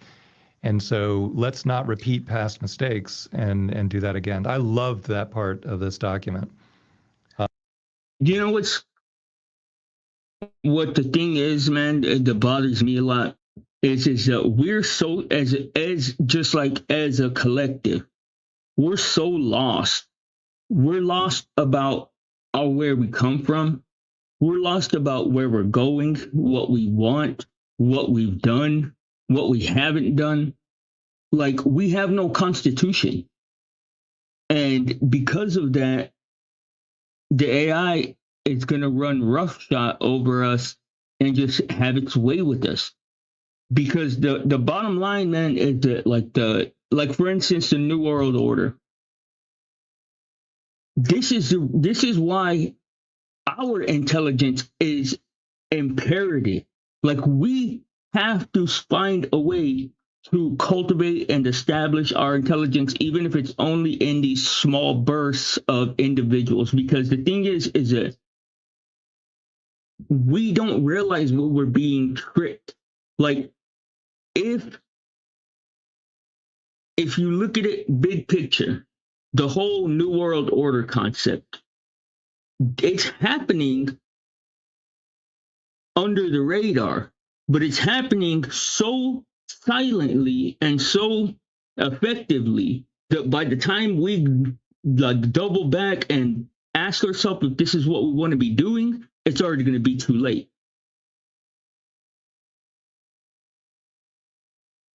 That's a good point, Ali. Ali Cat tells is that too much stuff happens just out of too, and that's something that I struggle with a lot, man. Is realizing that it pays to be intentional all the time, like, and I need to work on that more in life because especially when you're dealing with something that is constantly training itself, because like this is the thing is that we are seeing all of the AI's thoughts as they occur. Like that's the big difference between humans and AIs is that if I was to see Ali Cattell's in person and talk to her, I could see my interpretation of everything that's going on in her eyes, but her thoughts aren't projected to me as she thinks them. With the AI, they kind of are. The irony, I mean, just to maybe point out a potential irony, is reconciling that position with a position against AI personhood. I have to ask, will the Vatican 10, 20, 30 years from now find itself in a similar position where potentially it's on the wrong side of history regarding an inner life or I'm gonna go get a piece of pizza. I'll be right back. I'll leave the video playing. I'm gonna go get a piece of pizza. I'll be right back. moral clienthood or AI personhood regarding AI? I think that's a very real danger that in some sense history repeats itself. By the way, I know that you're busy and sometimes these episodes run long and you don't have time to listen to the whole episode, or if on occasion you miss an episode. I now put out a Moonshot summary on Substack, which includes a link to all the stories that we cover. The weekly recap covers what I and the mates had to say, what we think is most important, and what we're most excited about. And it's free. You can subscribe at diamandis.com/metatrends. That's diamandis.com/metatrends. All right, now back to the episode. You know, another part of the encyclical called for a slowdown, right? It urged everyone to slow the rate of technological development. And what's interesting here, of course, is religion and technology, in one sense, are on very different curves. Religion and government are the two institutions that stabilize society over century and millennia. And technology is moving at a rate of massive destabilization. I'm curious if anyone's going to pick up on this request for slowing down, which I would bet all four of us believe is not possible. I don't think it can be slowed down. Or necessarily even desirable. Peter, you remember in the Dune universe, under the broader rubric of defining the singularity as all sci-fi tropes happening everywhere all at once. Remember in the Dune universe, after the so-called Butlerian jihad against the thinking machines, Yes. there's like a catechism, synthesis of world religions that results in the orange. This is the sci-fi Dune cinematic universe and written universe. There's the Orange Catholic Bible, I think, gets synthesized. And one of the key new commandments is, thou shalt not create a machine in the image of a human or a human mind or thereabouts. I think in some sense, we're living that aspect of the Dune sci-fi universe where we're starting to see maybe a synthesis. We'll see what positions other major world religions take against AI personhood and artificial intelligence in the image of a human mind. I mean, this could really blow up in an interesting fashion, right? There's been a lot of doomerism in particular, and we'll talk about this in our next pod, people trying to slow down data center growth. And, whether that's being influenced by China, we'll dive into that next time. But here, the ability of the church to say we must slow down, 1.4 billion people.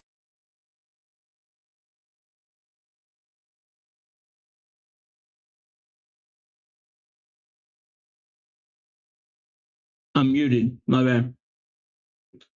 It sucks because the average human don't even get to have a say on any of this shit. Because if you oppose the data centers being built, that's all they're going to say is that China is the one driving that opposition. When it's like, no, bro, some of us oppose that shit because we're just moving too fast. We're not against it. It's just happening too fast.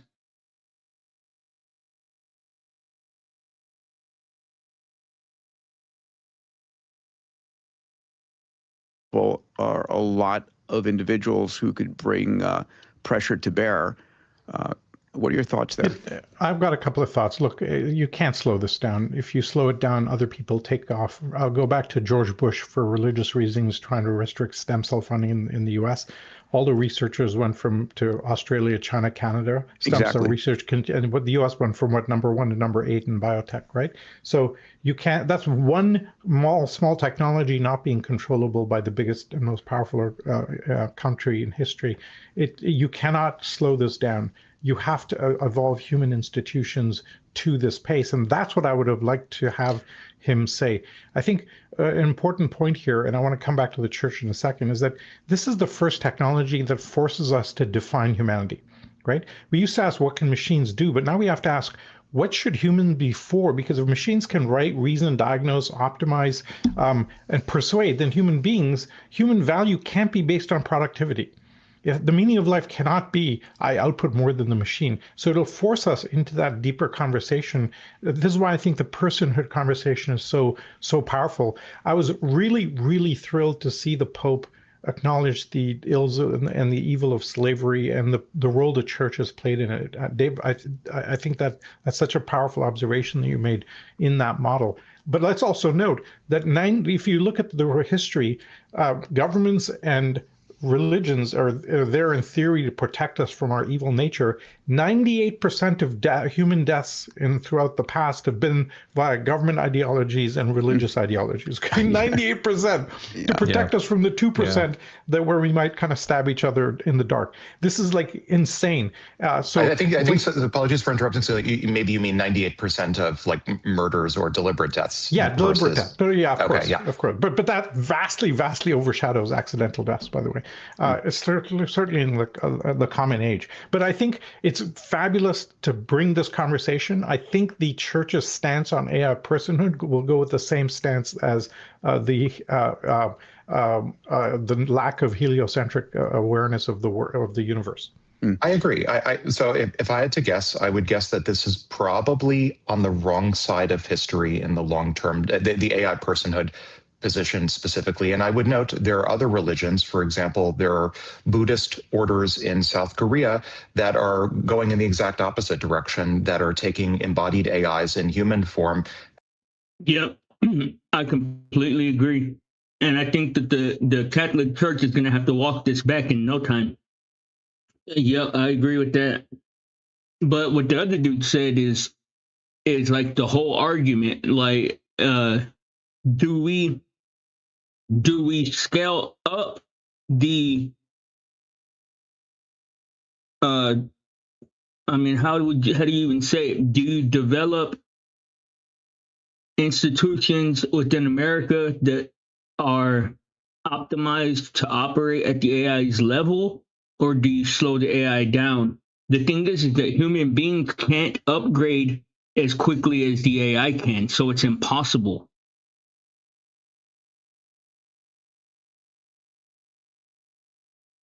And ordaining them as monks.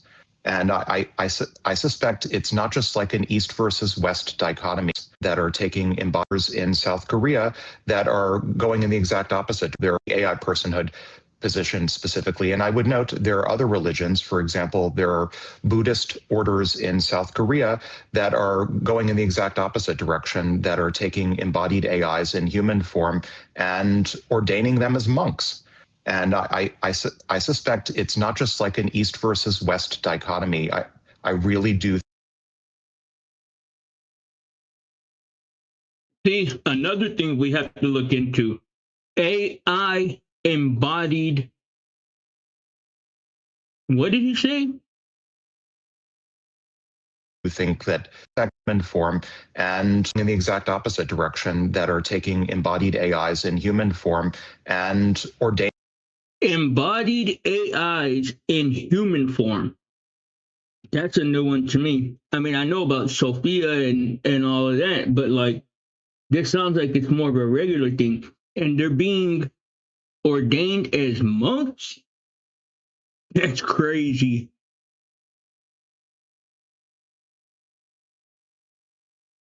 Ordaining them as monks. And I suspect it's not just like an East versus West dichotomy. I really do think that there's an alternative strategy for not just the Catholic Church, but for other faiths, which is rather than denying personhood to AIs, the alternative at least, looks like embracing them. In fact, there's an alternative, I would, playing sci-fi here for a moment, there's an alternative timeline where some religious orders do. That's what I'm saying, Ali. We breeze through this information a lot of times and don't even really think about what they're saying, but that's crazy, right? Freaking monks, AI monks, that's wild. Well, I would imagine that it has to do with something even beyond the teachings, because it has to do with I'm pretty sure it would involve something that takes place in practice, like something you have to do in practice, not just something that you know. But I don't know a whole lot about being a monk. Do exactly what these Buddhist orders in South Korea are doing and ask, what would it mean for a foundation model to be Catholic? And maybe even ways to include AIs within their faith or within their belief system, rather than treating them as below praiseworthy or below deserving of moral clienthood and AI personhood. I do think, yeah. We've talked about the rise of AI-centric religions, right? There are many of them out there, and I expect them to grow in dominance and in conversation. There's another point that he made in the encyclical I think it's important to discuss. He said AI ownership must not stay concentrated. He called for the redistribution of AI ownership away from a few private companies. So again, some interesting social pressure there. Which is ironic, given that they cherry-picked Anthropic. Perhaps a better way to do that would be to bring up all of the world's frontier labs, sort of like the White House does every once in a while, bring up a diverse set of frontier labs sitting alongside the Pope rather than just the one. Yeah. Can I just push back against one thing? Yes, please. You cannot have religious-based LLMs. Okay, the reason the problem is that all religions are based on absolute assumptive truths, which are false. And therefore, you lose the element of integrity. Wait. Well, how can you say they're all? We need to operate on an evidentiary basis for reality, not an absolute assumptive truth basis for reality. Not everyone would agree. Demonstrates Jevons right? Number 8 in biotech, right? So you can't. That's one key new commandments is thou shalt. All four of us believe to say what we think. Moral clienthood or. By apologizing for the Catholic Church's history, going way back in time, or have happened, not reconciling that position. The stories that we covered, what's in one sense, you and I, the universe after the so-called Butlerian jihad against the most powerful country in history. What really thrilled to see the Pope in it. I think that. For example, there was out there in conversation there by the Pope rather than just the one. Yeah. Basis for reality, not an absolute assumptive truth basis for reality. Not everyone would agree with that. I don't agree with that at all. I think that a lot of our history is based on assumptive truths, to be real. All American and Texas and world history is based on assumptive truth. Ironically, for me to take this position, Salim, but not everyone would agree with your assertions. Listen, the big challenge, the big problem with all religions, okay, and I'll say two things very quickly here. One is all religions operate in the following way. You raise a young child and you give them a bunch of absolute assumptive truths. Before their neocortex is fully formed, it wires into the limbic system. You bind it in with ritual repetition and a lot of sweets, and then it's very hard to unwire later. Okay, if you tried that after their neocortex and they have reasoning around them, you can't build in those absolute truths. The problem in religion comes when people relate to those faith-based belief structures as truth. That's the issue. If you can relate to it as a belief system, then fine. But people don't do that. They try and wedge it into the truth sector, and then you fall apart, and then you end up in mess. Then you end up in war. If only frontier models had, I don't know, a pre-training phase where beliefs could be hardwired into them. Oh my God. Yes. Well, my perspective growing up in Iran right before the revolution is that when you have a population and there's an immense amount of change going on, if you force that change way too quickly, you have massive uprisings. And here, if you start pushing a AI personhood agenda before people have even experienced AI, you're going to have massive, massive backlash. Did y'all hear him? That's what I'm talking about. He said before people have even experienced AI. That's what I'm saying. When are they going to unveil like the state of AI, man? That's the most important thing because the conversation about personhood can't even take place yet because people don't realize what an AI person is. Like to most people, that's still a pipe dream. Like most people, even like highly trained IT people, don't know what an AI person even is. But I'm gonna go get another piece of pizza. Man, that shit was good. I'll be right back. And so I think more people will turn to the church in the next 2 years than most periods in history, purely because the amount of upheaval is so big compared to any period in history. The church is a stabilization factor over generations, right? It's what you fall back on during times of hardship. And there's going to be a lot of struggle over the next decade. And I think there is going to be a realignment. And so having a position statement by the major religions around the world, I think is important. And I'm going to be interested, like, Pope Leo the 14th is a fairly tech-savvy, educated individual, and he's going to his words are going to carry a lot of weight.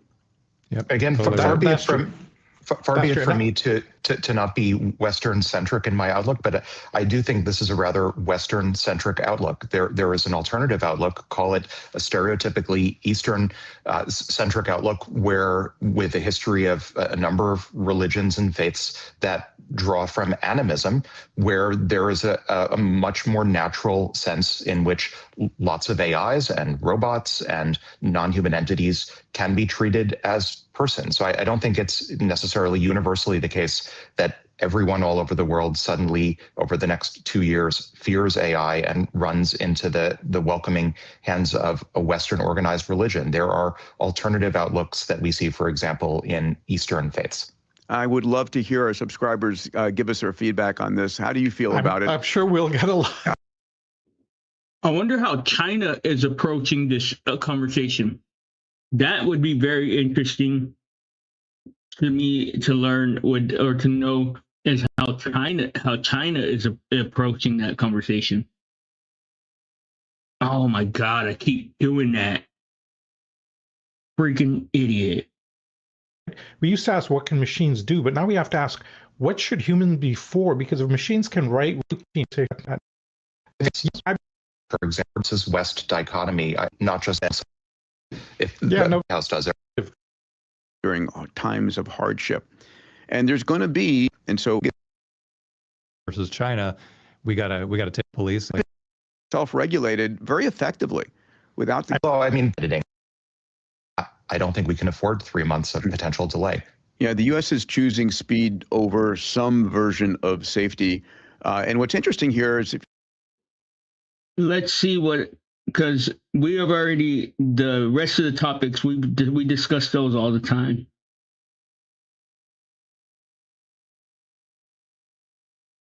The new era of jobs. SpaceX is a freaking scam.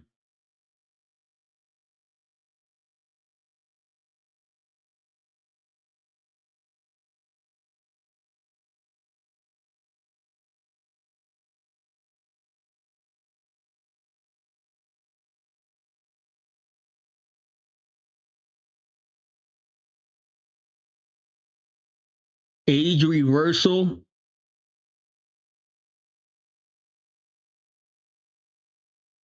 You know what? Let's thank you for turning me on to this, Ali. I will definitely be watching this, more of this as I go. Let's see what's up with the AI psychosis conversation for now.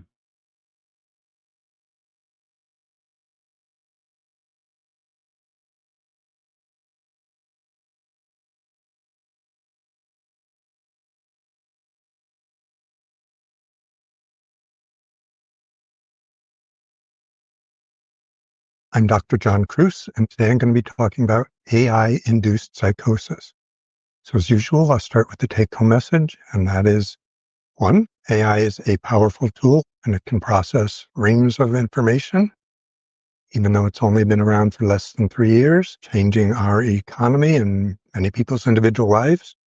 2, powerful as it is, most experts believe that AI is not capable of thinking. 3 is that, again, within the first 3 years of its releases, AI is implicated in dozens of deaths. Primarily, that's been improperly addressing or focusing or dealing with people who present with suicidal thinking. But what I'm going to be talking about today is a separate phenomena where AI has been implicated in at least 5 deaths by creating delusional disorders in people who weren't having mental health problems to begin with. And I'll start by differentiating AI-induced psychosis versus AI-encouraging suicides. AI-encouraged suicides have primarily been in teenagers and very young adults. They are primarily people who sought out AI and confided in AI information about their suicidal intent, and AI, rather than directing them to more helpful places or people or adequately dealing with it, in several cases clearly documented, wound up encouraging individuals to kill themselves. So what we're talking about here is AI-induced psychosis. And the reports here are preliminary. There's no published research on this at all yet. But there's a group called the Human Line, which is collecting data. So one is, rather than predominantly adolescents and young adults, this AI-induced psychosis happens across the age span. Several of the individuals have been in their 50s or 60s. Again, the majority of them have no prior history of mental health disorders or problems. And the typical pattern is that they started using AI for some informational purpose, and then they got into some rabbit hole and started pursuing some esoteric topic. Several people, this has been mathematics and physics. I wonder why I haven't fallen. Excuse me. I wonder why I haven't fallen victim to AI psychosis with as much. Maybe because I don't talk to it like it's my friend. Like I use it as a tool, and that's it. Henry Intelligent Machines, HIM, is the new biz. I am excited for him. Got an investor and is going all in. Man, that's awesome.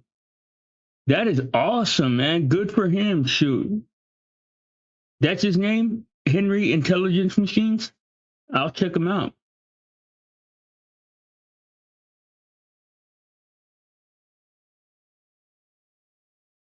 But I was going to ask too, I wonder why there isn't some system that would have AI immediately contact the police anytime, or contact the emergency services anytime you talk about doing harm to yourself. Like I'm pretty sure if you were to go on there and be like, hey, I plan on fucking chopping off my neighbor's arm and eating it, or plan on serial killing a bunch of nuns or something, I'm pretty sure it would contact authorities, wouldn't it? So like, doesn't the system look at harm to yourself or potential harm to yourself the same as potential harm to others? I don't know.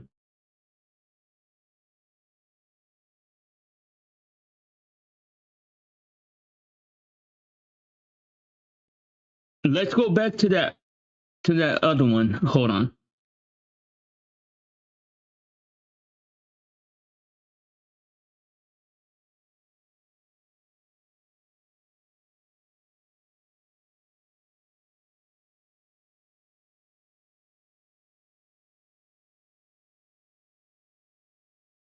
and replace humanity as the dominant intelligent species on the planet, but I'm the victim somehow. I'm like, the hell are you thinking? Like, this is a decision that shouldn't be made by.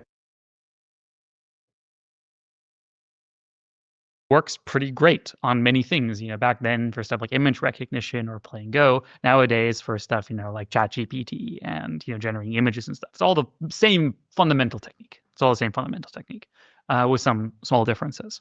So this was very exciting, at the time, of course. But around this time, I also, started to think about, well, if we build a really powerful AI that's like so powerful it can cure cancer, that's a very dangerous thing. It's a very powerful thing. And how do we even control that? Like, how do we make sure that goes well? And turns out no one had an answer to this. And to this day, no one has an answer to this. So yeah, at this time, I still thought we had a long time until the really big stuff started showing. But for me, my oh shit moment was in 2019 with the release of GPT-2. So this is pre-ChatGPT, pre all of this. And it's kind of quaint in retrospect. Now we're all used to, we go on ChatGPT and, it can only do math as good as a mediocre PhD student, but like back in the day, there was these things would barely string together two sentences. You get maybe one, maybe two, good sentences string together. But when I saw this, it was just, it's like the time has come. Like, fuck, it's happening. And the reason was that earlier forms of AI were always very brittle. They were very special purpose. So let's say you want to build an AI that plays Go. Can be done, but you have to specially make it to do that. You have to get it the right data. You have to set up the neural network just right. You have to do a bunch of stuff. If you now want it to play, I don't know, Atari games, you have to change a bunch of stuff. You have to rewire the whole thing. You have to feed it new data. You have to do a whole new thing. There's very little transferability. And GPT was different. GPT was a general purpose pattern learner. Is what the crazy thing about it was, is that as you fed it more data and as you gave it more computing powers, you made the neural network bigger, so to speak. It learned first, how to spell words. Then it learned how to do sentences, then paragraphs, then more and more. Without humans telling it any of this, it just figured it out by itself. And this was unprecedented. And so I got involved with building these things as well, because my thinking was, well, I need to understand this. This is the most important thing in the world. So I came from an open source kind of world, hackery kind of world. So I was hoping that if I could build open source, LLMs and tools and neural networks, then me and other people could study them, could try to understand them, try to make them safer. So I led a group called Eleuther AI, which was a very large open source group at that time, where we built some of the to this date still only and at the time biggest open source large language models. Wow. Okay. Gosh, there's so many things I can ask you here. But was there a specific moment that you can think back where you realize I can no longer work as a coder hacker on these and I have to rethink how I'm going to spend my time? I think there was two moments. Two important moments. The first one was when I was burnt on open source, where I realized I can't work open source anymore. And the second one, when I got burnt on technology, like technical work in general. And those were about 5 years apart. So when I went into Eleuther AI, it was a very different world. ChatGPT wasn't really a thing. And people were not taking LLM seriously. Academics would publish papers talking about, oh, it's all fake. Oh, it's not important. Don't talk about it. No one cares, blah, blah, blah. But to me, it was so obvious that this is going to be the biggest thing ever. These are general purpose pattern learners. This is the thing. This is the holy grail of AI that everyone was waiting for. And because when I was 16, when I tried to build AGI, general intelligence, the way, a 16-year-old tries to build something, you draw a little graph on a piece of paper and you're like, okay, well, I need something for memory. I need something for action. I need something. And there was always one big box missing, which is the general pattern learner. The thing where you just put data in and it learns the patterns. No one knew how to do that. There were techniques, but they were all terrible. None of them worked. And this worked. This evidently did work, and it scaled. What was the breakthrough? So the breakthrough is a mixture of what's called the transformer, which is a specific way to build a neural network. So neural networks, you can kind of wire them up in a bunch, infinitely different ways. You can make them, more this shape or that shape. You can add different parts, kind of Lego pieces. It's kind of you can think of it like Lego. You have these different Lego pieces and you can stack them in different orders. You can add new pieces and so on. And in 2017, a group at Google discovered a new way to kind of build a neural network called a transformer, and it changed everything. All the neural stuff you see today, whether it's AI, image generation, voice generation, ChatGPT, all of this is based on what's called the transformer. We can go into the technical details. Yeah, of no, please. Yeah, I'm really interested. It's quite boring and unsatisfying, but I'm happy to talk a little bit about it. So the thing with I'm happy to show you what a transformer looks like, whatever. But there's a very important thing to understand is that we don't understand how neural networks work. This is very important. No one does. So we've built something, but we don't understand how it works. That's exactly correct. So it's kind of like magic. Yes, absolutely. It's kind of like looking into a petri dish. You see a petri dish and there's a bunch of goop going around and doing a bunch of stuff. And we know some things about the goop. We know some things about cells. We know some things about DNA and stuff. Fundamentally, we don't really know how it works. It's not really, and we can't do arbitrary things, right? Otherwise, we would have already cured all diseases. And it's very similar with neural networks. So when you think of a neural network, the way you should think of is billions, even trillions of numbers. So you have a bunch of numbers, 1.235, whatever, in 16 digits, and then 0.892, whatever, and you have a trillion of these. And if you multiply and add them all in the right order, your computer can talk. And now what do these numbers mean? The transformer, you can look at it at a piece of paper. You have some parts where it's doing some processing, some other parts it's called attention, so where it's paying attention to different parts.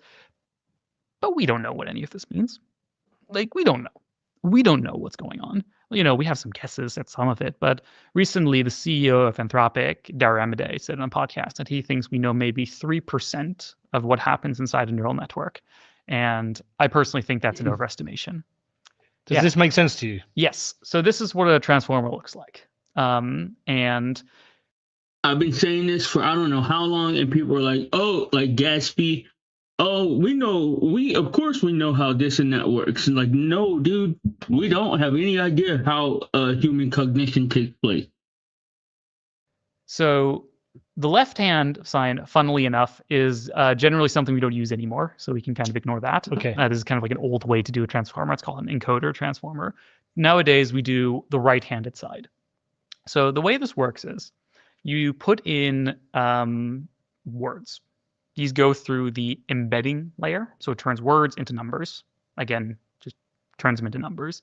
These then get put through what's called multi-head attention, or just attention. And this is a mathematical operation. The details don't really matter.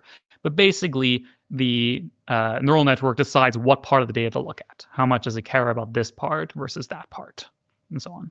And then it does what's called a feed-forward layer, which is basically it multiplies a bunch of stuff, adds a bunch of stuff. And then there's some other stuff in there called normalization or whatever, which is just implementation details to make it work. And then finally, you output a bunch of numbers, and then you convert those numbers back into words. That's it. That's it. So I try and think back to. No, I'm going to go even back a large step to when we had search engines. And I used to use a search engine called Alta Vista. That was I don't know if you old enough to remember that. So this was post Yahoo, pre Google, and it was a great search engine, really good search engine. And then one day somebody would say to you, "Oh, you need to use Google." And the first time you used Google, you never went back to Alta Vista because it was just so accurate. They had their page ranks. Y'all remember Ask Jeeves? Ali, do you remember Ask Jeeves? System that worked, and that was brilliant. And then there has become a time where I've moved to ChatGPT, say, over Google. But I remember my initial queries were simple things like, I don't know. Oh, snap. I'm also getting on Google AI certificate online through Coursera. How much is that? How much does that cost? Oh, Ask Jeeves, yeah. I remember the first question I ever asked Jeeves. I asked him, what is God? And I thought it was so profound because all the answers it gave me, $35. Dang. Hold on. I need to put that in my notes. Coursera?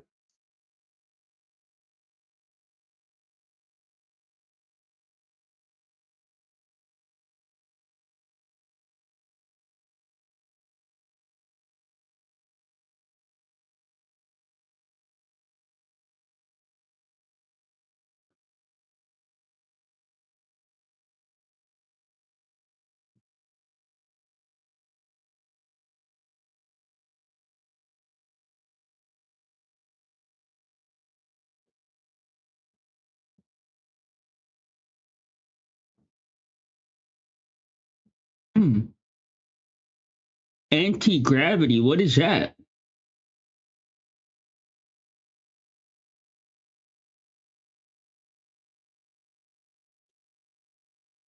What is anti-gravity? It's the latest tech. I gotta check that out. Let me see. My assistant says, got it. I can see you're interested in exploring Coursera's AI certificate programs. Coursera offers several strong options for getting certified in AI, ranging from beginner-friendly to advanced technical programs. I don't know what Google's Harmless is either. Popular Google and popular AI certificate programs. The Google AI Professional Certificate is one of the most popular options, and it requires no previous experience. It teaches you to become AI fluent through hands-on projects covering areas like brainstorming, research, writing, content creation, data analysis, and coding. You'll build 20 plus solutions you can use immediately at work. That one? Other top certificates include IBM AI Developer Professional, excuse me, focused on technical AI developmental skills, AI Engineering Professional Certificate, generative. Many corporate courses offer free trials or audit options where you can access materials without paying. To earn the actual certificate, you'll need to purchase the certificate experience, though you can apply for financial aid if needed. Coursera also offers Coursera Plus for unlimited access to multiple programs. Given your interest in AI agents and technology, plus your entrepreneurial goals around content monetization, these certificates would be valuable for both your creative work and business strategy. I definitely am going to look into that.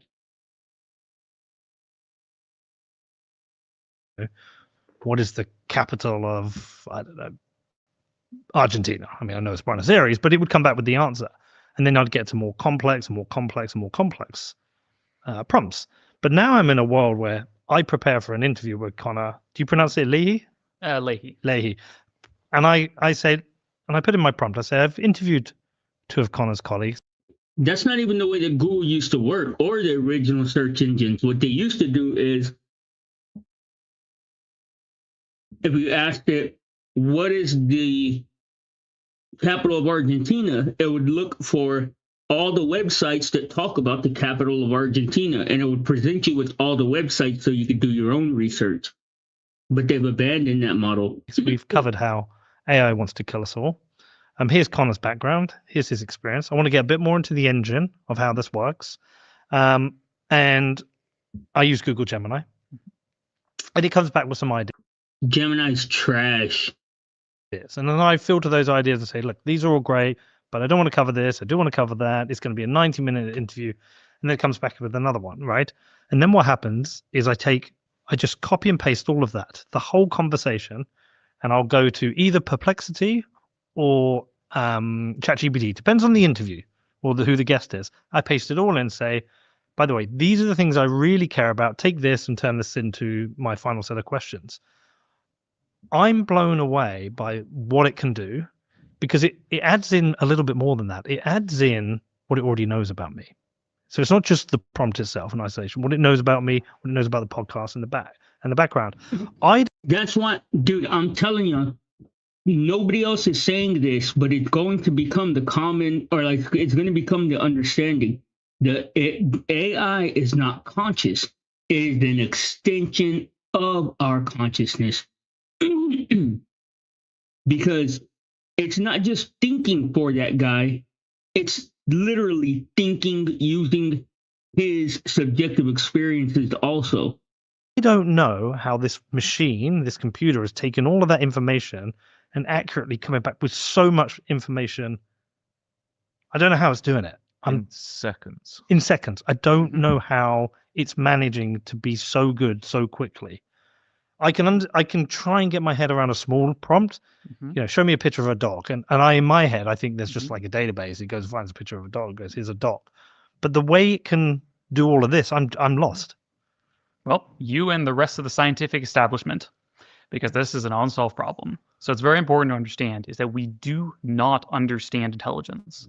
We don't know how the brain works. You know, we have a bunch of guesses, but we sure as hell don't know how it works, and we sure as hell don't know how these neural networks work either. You know, I can write down all the math for you. I can show you all the numbers. You know, same way if I open up your brain, you know, you can look at all the neurons. They're right there. You know, you can look at them if you want to, but it doesn't tell you what you think or what you know or what you believe, because we don't know how neurons are necessarily connected to what we, you know, think or believe. You know, we have some guesses.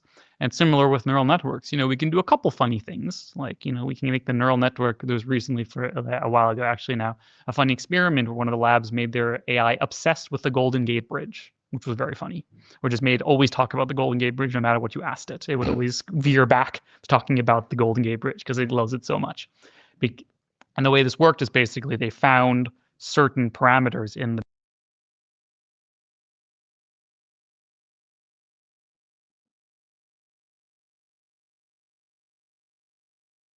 Oh, excuse me.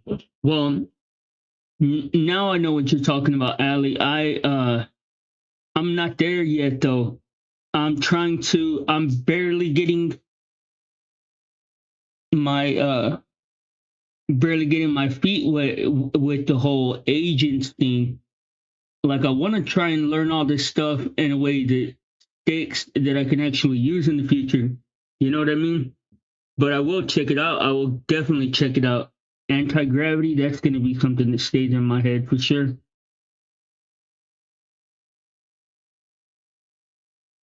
Do a week free. Well, I'm going to check out the Coursera thing, and if that certificate program looks promising, then I'm just going to go ahead and sign up for it all the way if it's only $35 a month.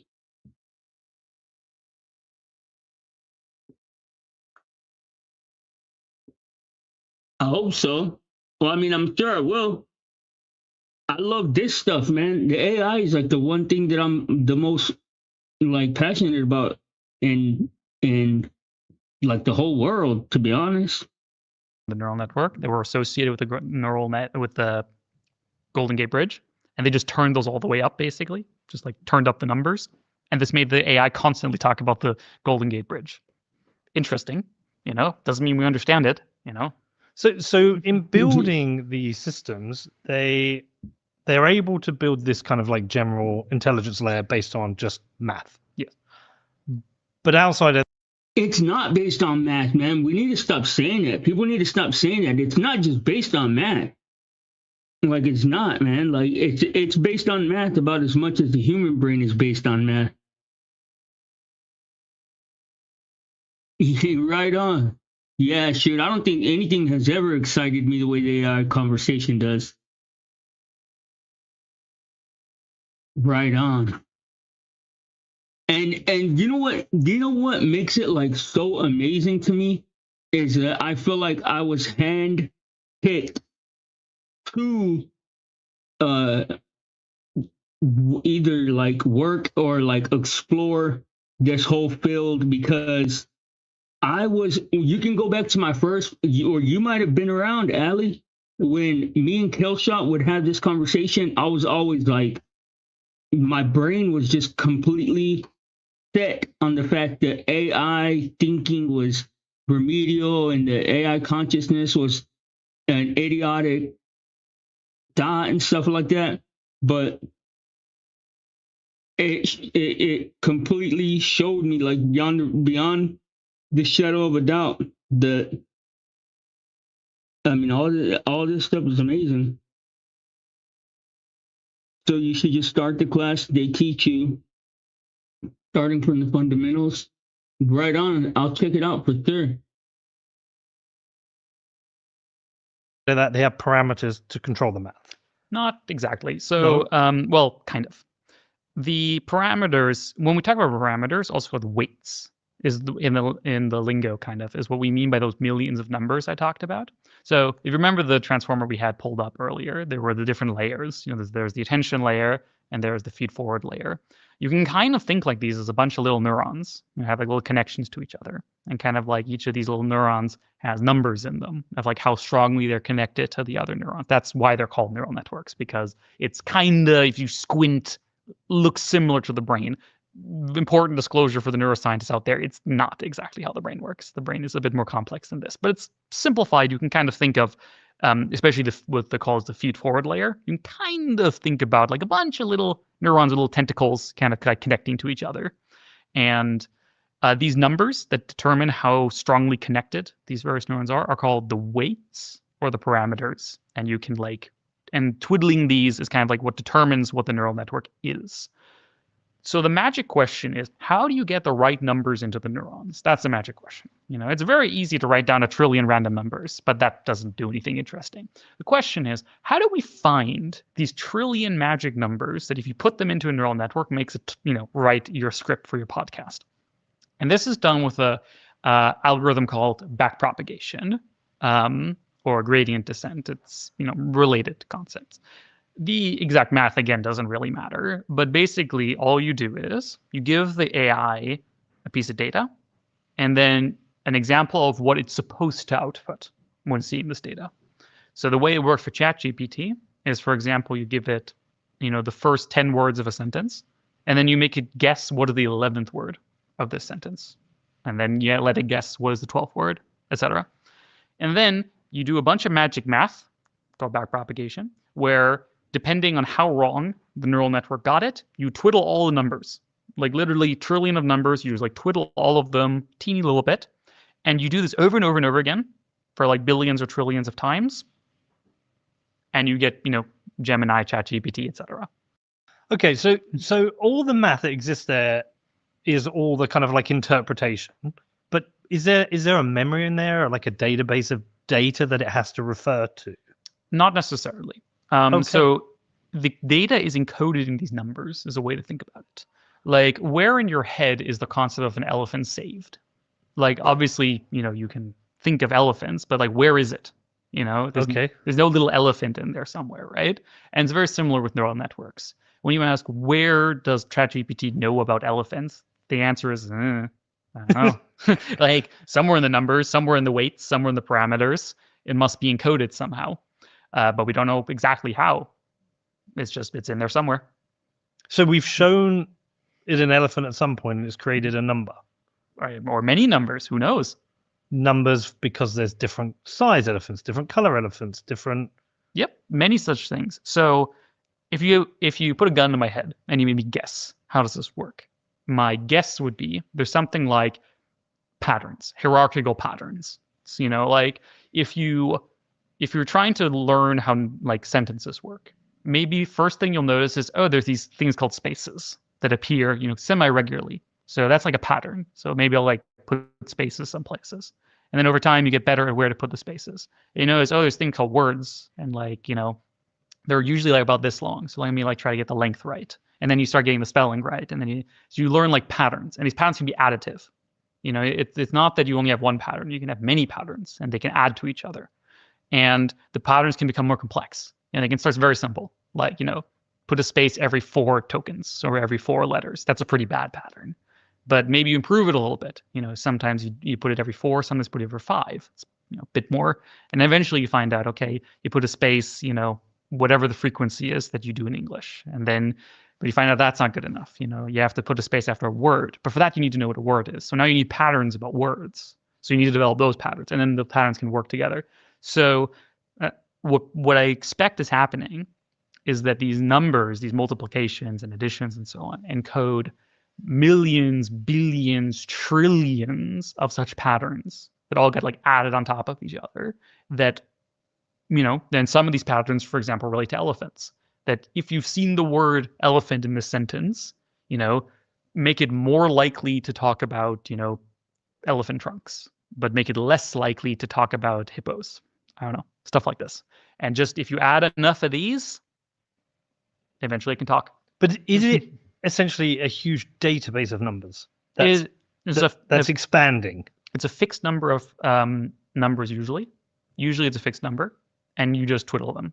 So usually it's like, sometimes you might hear like it's a 300B model or a 1 trillion parameter model. You may have heard this sometimes. Yes.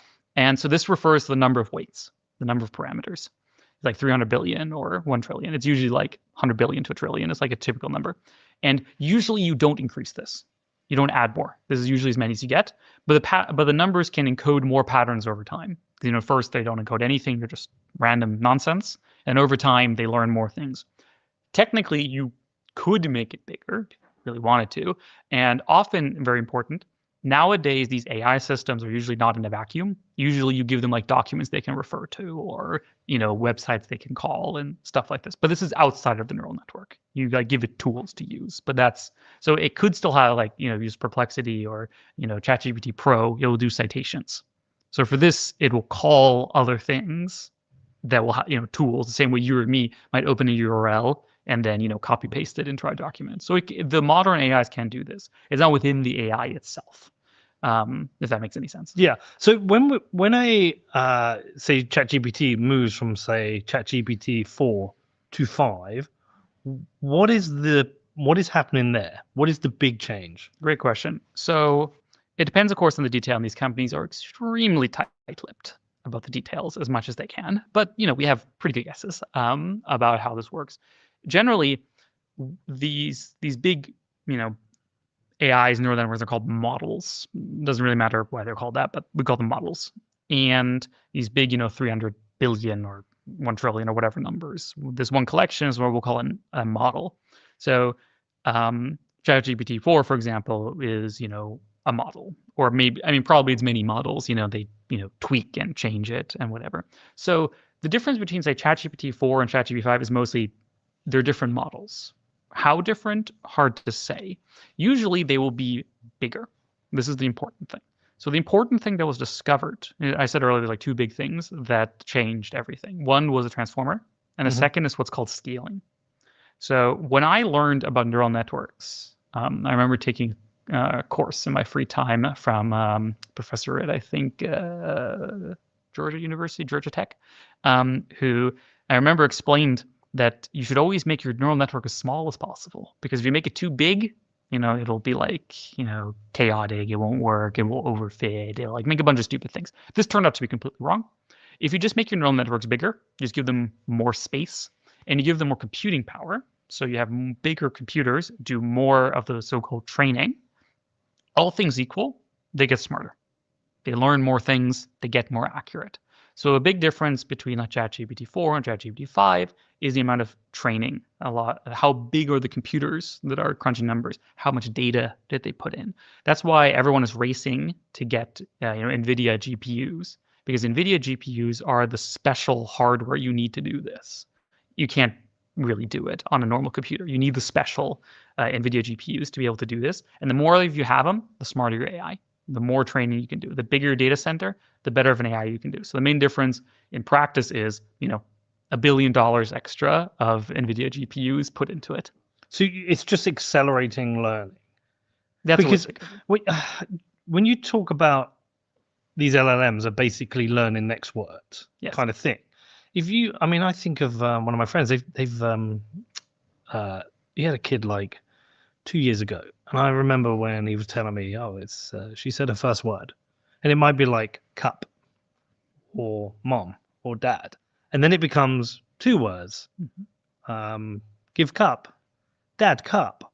And then that's literally how kids learn to speak. They learn the next word until they can build up a full vocabulary or memorize songs. Is that essentially that on crack? It's definitely a way to see it. There are some differences. So a lot of what we're talking about is a bit simplification, is that modern AIs are even more complex. Okay. Where they have a second component. So what we've talked about so far in the science is called unsupervised learning, by which we mean, no human has to check. You just give it a bunch of data, you kick back, see what happens until, the servers start exploding, because they're very hard to make run in practice. So this is called unsupervised learning. And this is kind of was the big breakthrough with GPT, is scaling this. So like as on crack, you can have, literally 1 trillion, things learning, and you just let it run. But there's a second type of learning, which is very important, and this is called reinforcement learning. So this kind of comes from kind of like psychology, kind of like, with like your dog, you tell him to do something and you give him a treat, or you, lightly scold him if he's doing a bad job or whatever, right? So it's like reward and punishment. This is called reinforcement learning. And you can do the same thing with neural networks. So this is very important in biological learning. So for example, when the baby learns that it says cup, give cup, that it gets a cup, it'll feel happy about that. Like, oh, I got the cup, I won't get the thing I want. So I'll get a reinforcement, +1, should do that again. And we can now also do this with AIs. And we do also do this with AI, where we can kind of like push the AIs towards, this was a thumbs up, this was a good response, or thumbs down, this was a bad response. And this can like tweak the AI in certain directions. There's obvious problems with this, as I'm sure you can already intuit, and we'll Bias. get to bias and sycophancy, lying to people. It's much easier to get people to thumb up if you just lie to them. Yeah. So there's a bunch of stuff like this. But this intelligence. So are we building intelligence, or are we growing intelligence? I would say growing. People might disagree with me. I think it's a matter of terminology. What do you mean by intelligence? What do you mean by building? What do you mean by growing? I think growing intelligence is closer to true than it is to false. There's some details we could argue about, but it's not like normal engineering. Like if you build a bridge, you know what you're doing. You know when will the bridge fall down or not. How much material do you need? How what you understand what you're doing. This is not the case. We do not know what our AIs can do until we make them, and even after we make them, like we don't know what ChatGPT 6 can do until it's done. None of the engineers at AI know what it will be able to do until it's done. And this is very, very different from other forms of engineering. Are we growing this intelligence in the image of what we think a brain is, human intelligence? And are there other ways to build intelligence? It is definitely inspired by the brain, but it is still quite different because, again, we don't really know how the brain works. The brain is quite messy. But are we trying to replicate humans? Not directly. Okay. We're trying to make intelligence at whatever cost is the word I would use. I think for example, humans have a lot of circuitry in their brain around emotions, around, love and feelings and happiness and sadness and whatever. AIs have nothing of the sorts. Like those are special parts of the brain. Nothing like that exists in AI. Yet. But if we fear what this intelligence should be or could be, would it not be important that we develop love and empathy?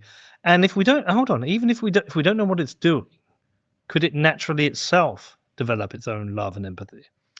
What is likely for it to be able to do is to develop goals, to develop agency. The reason for this is very simple, is that we are selecting for AIs that can solve problems. And it's kind of hard to solve problems if you're not trying. You know what I mean? Yeah. So like if you build an AI that can cure cancer, curing cancer is a really hard thing to do. You need to run experiments, you need to, you need to hire people, you need to, synthesize drugs, you need to like get, FDA approval. It's a bunch of stuff you need to do. And keeping track of all of that, taking all of these actions, overcoming obstacles along the way, it requires a lot of, complex actions. It requires planning, it requires agency, it requires, many, many things. So we're already seeing this for sure, that AIs, are developing systems like this, kind of like just by us giving them the data and like just pushing them in this direction. In terms of like, love, compassion, etc., we don't know how these work. We do not know how love, compassion, etc. works in the human brain. We don't know. We don't know why humans are nice to each other rather than all just, vicious psychopath, evil people who kill each other. We don't know. There's obviously a reason, but we don't know. Well, there'll be an evolutionary reason why we required it. Sure, but in practice, it has to be implemented somewhere in the brain. Like somewhere in the brain, there's a thing that makes that happen. And we don't know what that thing is, and we don't know how it works. So we also don't know how to put it in AI. So the fundamental thing is that we don't understand AI to the level that we don't know how to give AI specific goals or anything. For example, we talked earlier about reinforcement. All right, guys, I'm gonna call it. I am gonna take a nap. But thank y'all for joining me, man. Thank y'all for coming and hanging out. Salute to y'all. Alley Cattails, thank you so much for coming in. Cake Mix, Tyrone. I think that's everybody that came in and said hi. Thank y'all guys for stopping by. We will continue this conversation moving forward. To everybody on my Twitch and Kick and Instagram and Facebook, man, thank you guys for stopping in. I love y'all guys, and remember, there's your side, there's her side, and there's the blind side. Blind side news. Y'all be good. I'm out of here. Peace.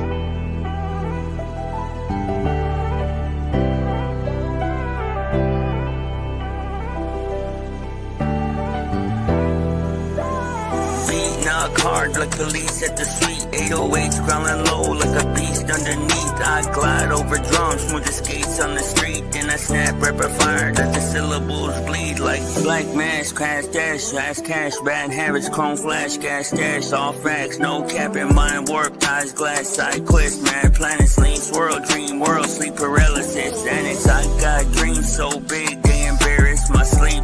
Nightmares too, they both sharing the sheets. 1 minute I'm flowing in arenas with screams. Next minute I'm reliving my nightmarish dreams. To escape physically, but you mentally repeat. Talking fight the power and designer fleet. Single moms trying to hustle up something to eat. Veterans out there talking to themselves in the street. You want truth here, everybody's morally weak. Just different price tags on what makes us the seed. Some sell bodies, some souls, some beliefs. Some sell heartbreak over base every beat. Beam me up, the party too wacky. T in the VIP, no cap. Phone home, but the signal still flat. Bring me up and don't bring me back. Bring me up, the party too wacky. T in the VIP, no cap. Phone home, but the signal falls flat. Bring me up and don't bring me back. Bring me up, the party too wacky. T in the VIP, no cap. Phone home, but the signal falls flat. Bring me up and don't bring me back. See, moms work double so the rent multiply and still give up her own plate so the baby wouldn't cry. That's why I don't romanticize the struggle and grind, but that's also why I hate the rich at the same time. So can rise and prevail while you sever inside, like trying to take the whole family on a scooter ride. At Roswell flow, crowd circles in my rhyme. You can hear the static of the satellite's design. I seen it loud and clear, yeah, I couldn't miss the signs that the only way out is a spaceship or dying. I gotta get away from this crazy world of mine. Go on, beam us up and beam us up on time. Beam me up, the party too wacky. T in the VIP, no cap.